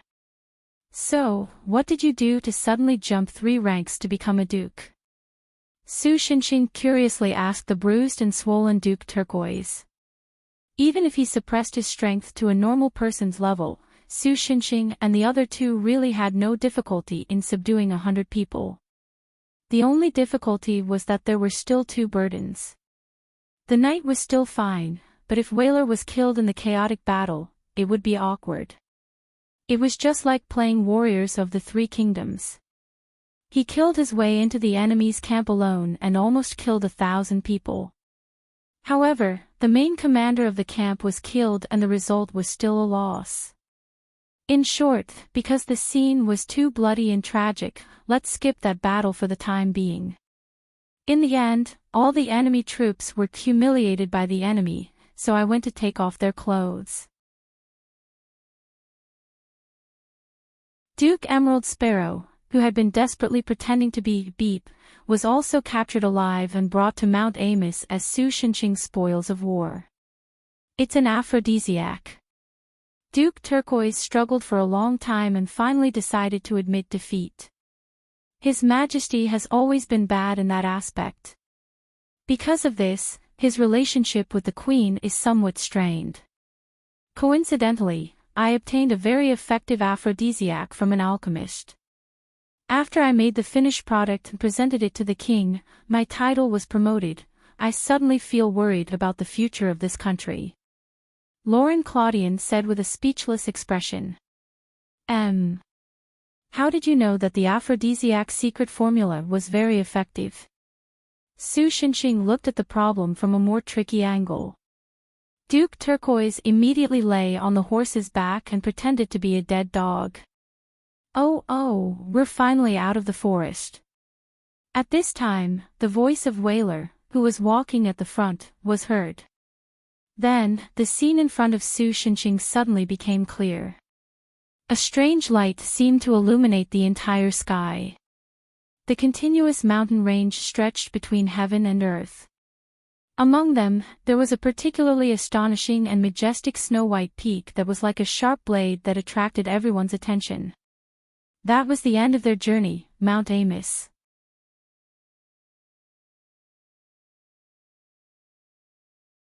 Chapter 643. The cold wind howled, and the snow froze the air. We're finally here, Lady Huanglan's face, which used to be radiant, now looked very pale. Because the temperature was quite low, white mist would come out of her mouth and nose every time she breathed. The low air pressure and the rapid breathing caused by the strenuous exercise made the white mist feel continuous. Even with the help of many retainers and servants, it was still too difficult to climb the mountain that was more than 10,000 meters high. Many of the people who looked quite strong on normal days ended up becoming a burden to the team, and Lady Craneshirt's pet even froze to death halfway. If it weren't for her obsession since childhood and the road sign left behind by Laurent Claudian when he first climbed the mountain, Lady Craneshirt would not have been able to reach the top. However, putting aside the difficulties and obstacles during the climb, the moment she reached the top of Mount Amos, she felt a great sense of loss when she saw nothing but snow, blue sky, and white clouds. My lady, the burly man was one of the few who reached the top of the mountain. He probably felt Lady Craneshirt's hesitation, so he said in a rough voice, "Look at how flat the terrain is. It's most likely not formed naturally. There must be something else." "Of course I know." Lady Craneshirt gritted her teeth. After all, Laurent Claudian had already proven that there was nothing at the top of the mountain. Legend had it that one needed the blood of the golden apple and Burbum to open the secret realm where the gods lived. It was normal to say that there was nothing at all at the top of the mountain. Lady Craneshirt stood up with the help of her retainers and took out the golden apple from the leather pouch she carried with her. Judging from the outer texture, it was exactly the same as the one in Laurent Claudian's hand, but the inside of this real golden apple seemed to have a built-in LED breathing light. Waves of light blue light constantly flashed from the texture. For the people of the Middle Ages, this incredible phenomenon was considered a miracle. It was also because of this that Lady Craneshirt and those who had seen the golden apple firmly believed in the legend. She took a deep breath, then raised the golden apple and shouted, "In the name of Burbum's bloodline, the gate of the legendary Garden of Gods, show your true appearance." The cold wind mixed with snowflakes blew past, but nothing happened. Mrs. Huanglan looked at the golden apple in her hand in a daze. It was still the same as before, shining with a mysterious and beautiful brilliance. Thus, she repeated her actions. But still, nothing happened. "Open it. Show yourself." Madame Crane Wanglan panicked. She knelt down in the snow and began to roar hysterically, "Why haven't you appeared yet? What's wrong?" "Madam," the burly man couldn't bear to see her like this. He wanted to help her up, but she smashed the golden apple on his face. Blood immediately flowed down from his forehead and quickly froze. "If the gods didn't exist, then what should I do about my illness? I don't want to die yet." Madame Crane Wanglan wailed bitterly. She was born in a noble family.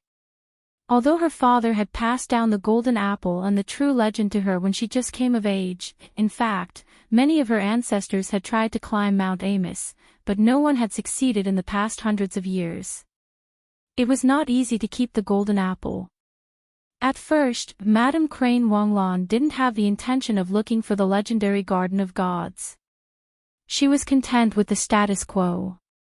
Like most women in this era, she married a young noble at a young age. It was a pity that the other party soon passed away from illness, leaving Huanglan, who only had the title of countess, all alone. Well, that was not entirely the case. She had many lovers and gigolos. She had money and status. Naturally, she could continue to live a happy life, until a year ago. She was diagnosed with an incurable disease by the best doctor in the empire, and she had less than 2 years left to live. After that, she went to many places, looking for various doctors to treat her, but in the end, they all said that they couldn't do anything. When she was about to lose all hope, the golden apple that had been passed down by her ancestors came into her sight. If there really was a god, such a small matter should be easily solved. With this thought, she prepared for half a year. She even exposed the fact that she had the golden apple to Baron Emerald Sparrow, causing the latter to do everything he could to take it away. In the end, after Lauren Claudian successfully reached the top and summarized some of the tricks needed to reach the top, the time was finally ripe. For today, for this moment, she had sacrificed a lot, but she still failed. This feeling was probably like finding out that you had won $200 million, but when you went to redeem your prize, you were told that your lottery ticket was from the last week. Suddenly, a sharp cry of a falcon pierced the sky. Then, the snow-white falcon landed on the shoulder of the strong man. The strong man subconsciously took the note tied to the falcon's claw. After reading it, his face changed greatly. Madam, Duke Emerald Sparrow and his men raided the outpost on the mountainside and took away the material. They may be coming up too. Madam Crane Wanglan's howling stopped. She gritted her teeth and said with a ferocious expression, "If I can't get it, they can't get it either. Prepare to blow up the jade, I want to give them a big gift." A wooden basin about the size of a boat was moving up the wall of Mount Amos at an amazing speed. You're tuning into the Dreamy Chapters YouTube channel. We're so grateful for your support, and don't forget to subscribe to join us on this incredible journey through captivating stories. Your generosity through donations truly makes a world of difference, as it's the primary source of revenue that allows me to expand and enhance this channel for you. Thank you from the bottom of my heart for being a part of this adventure.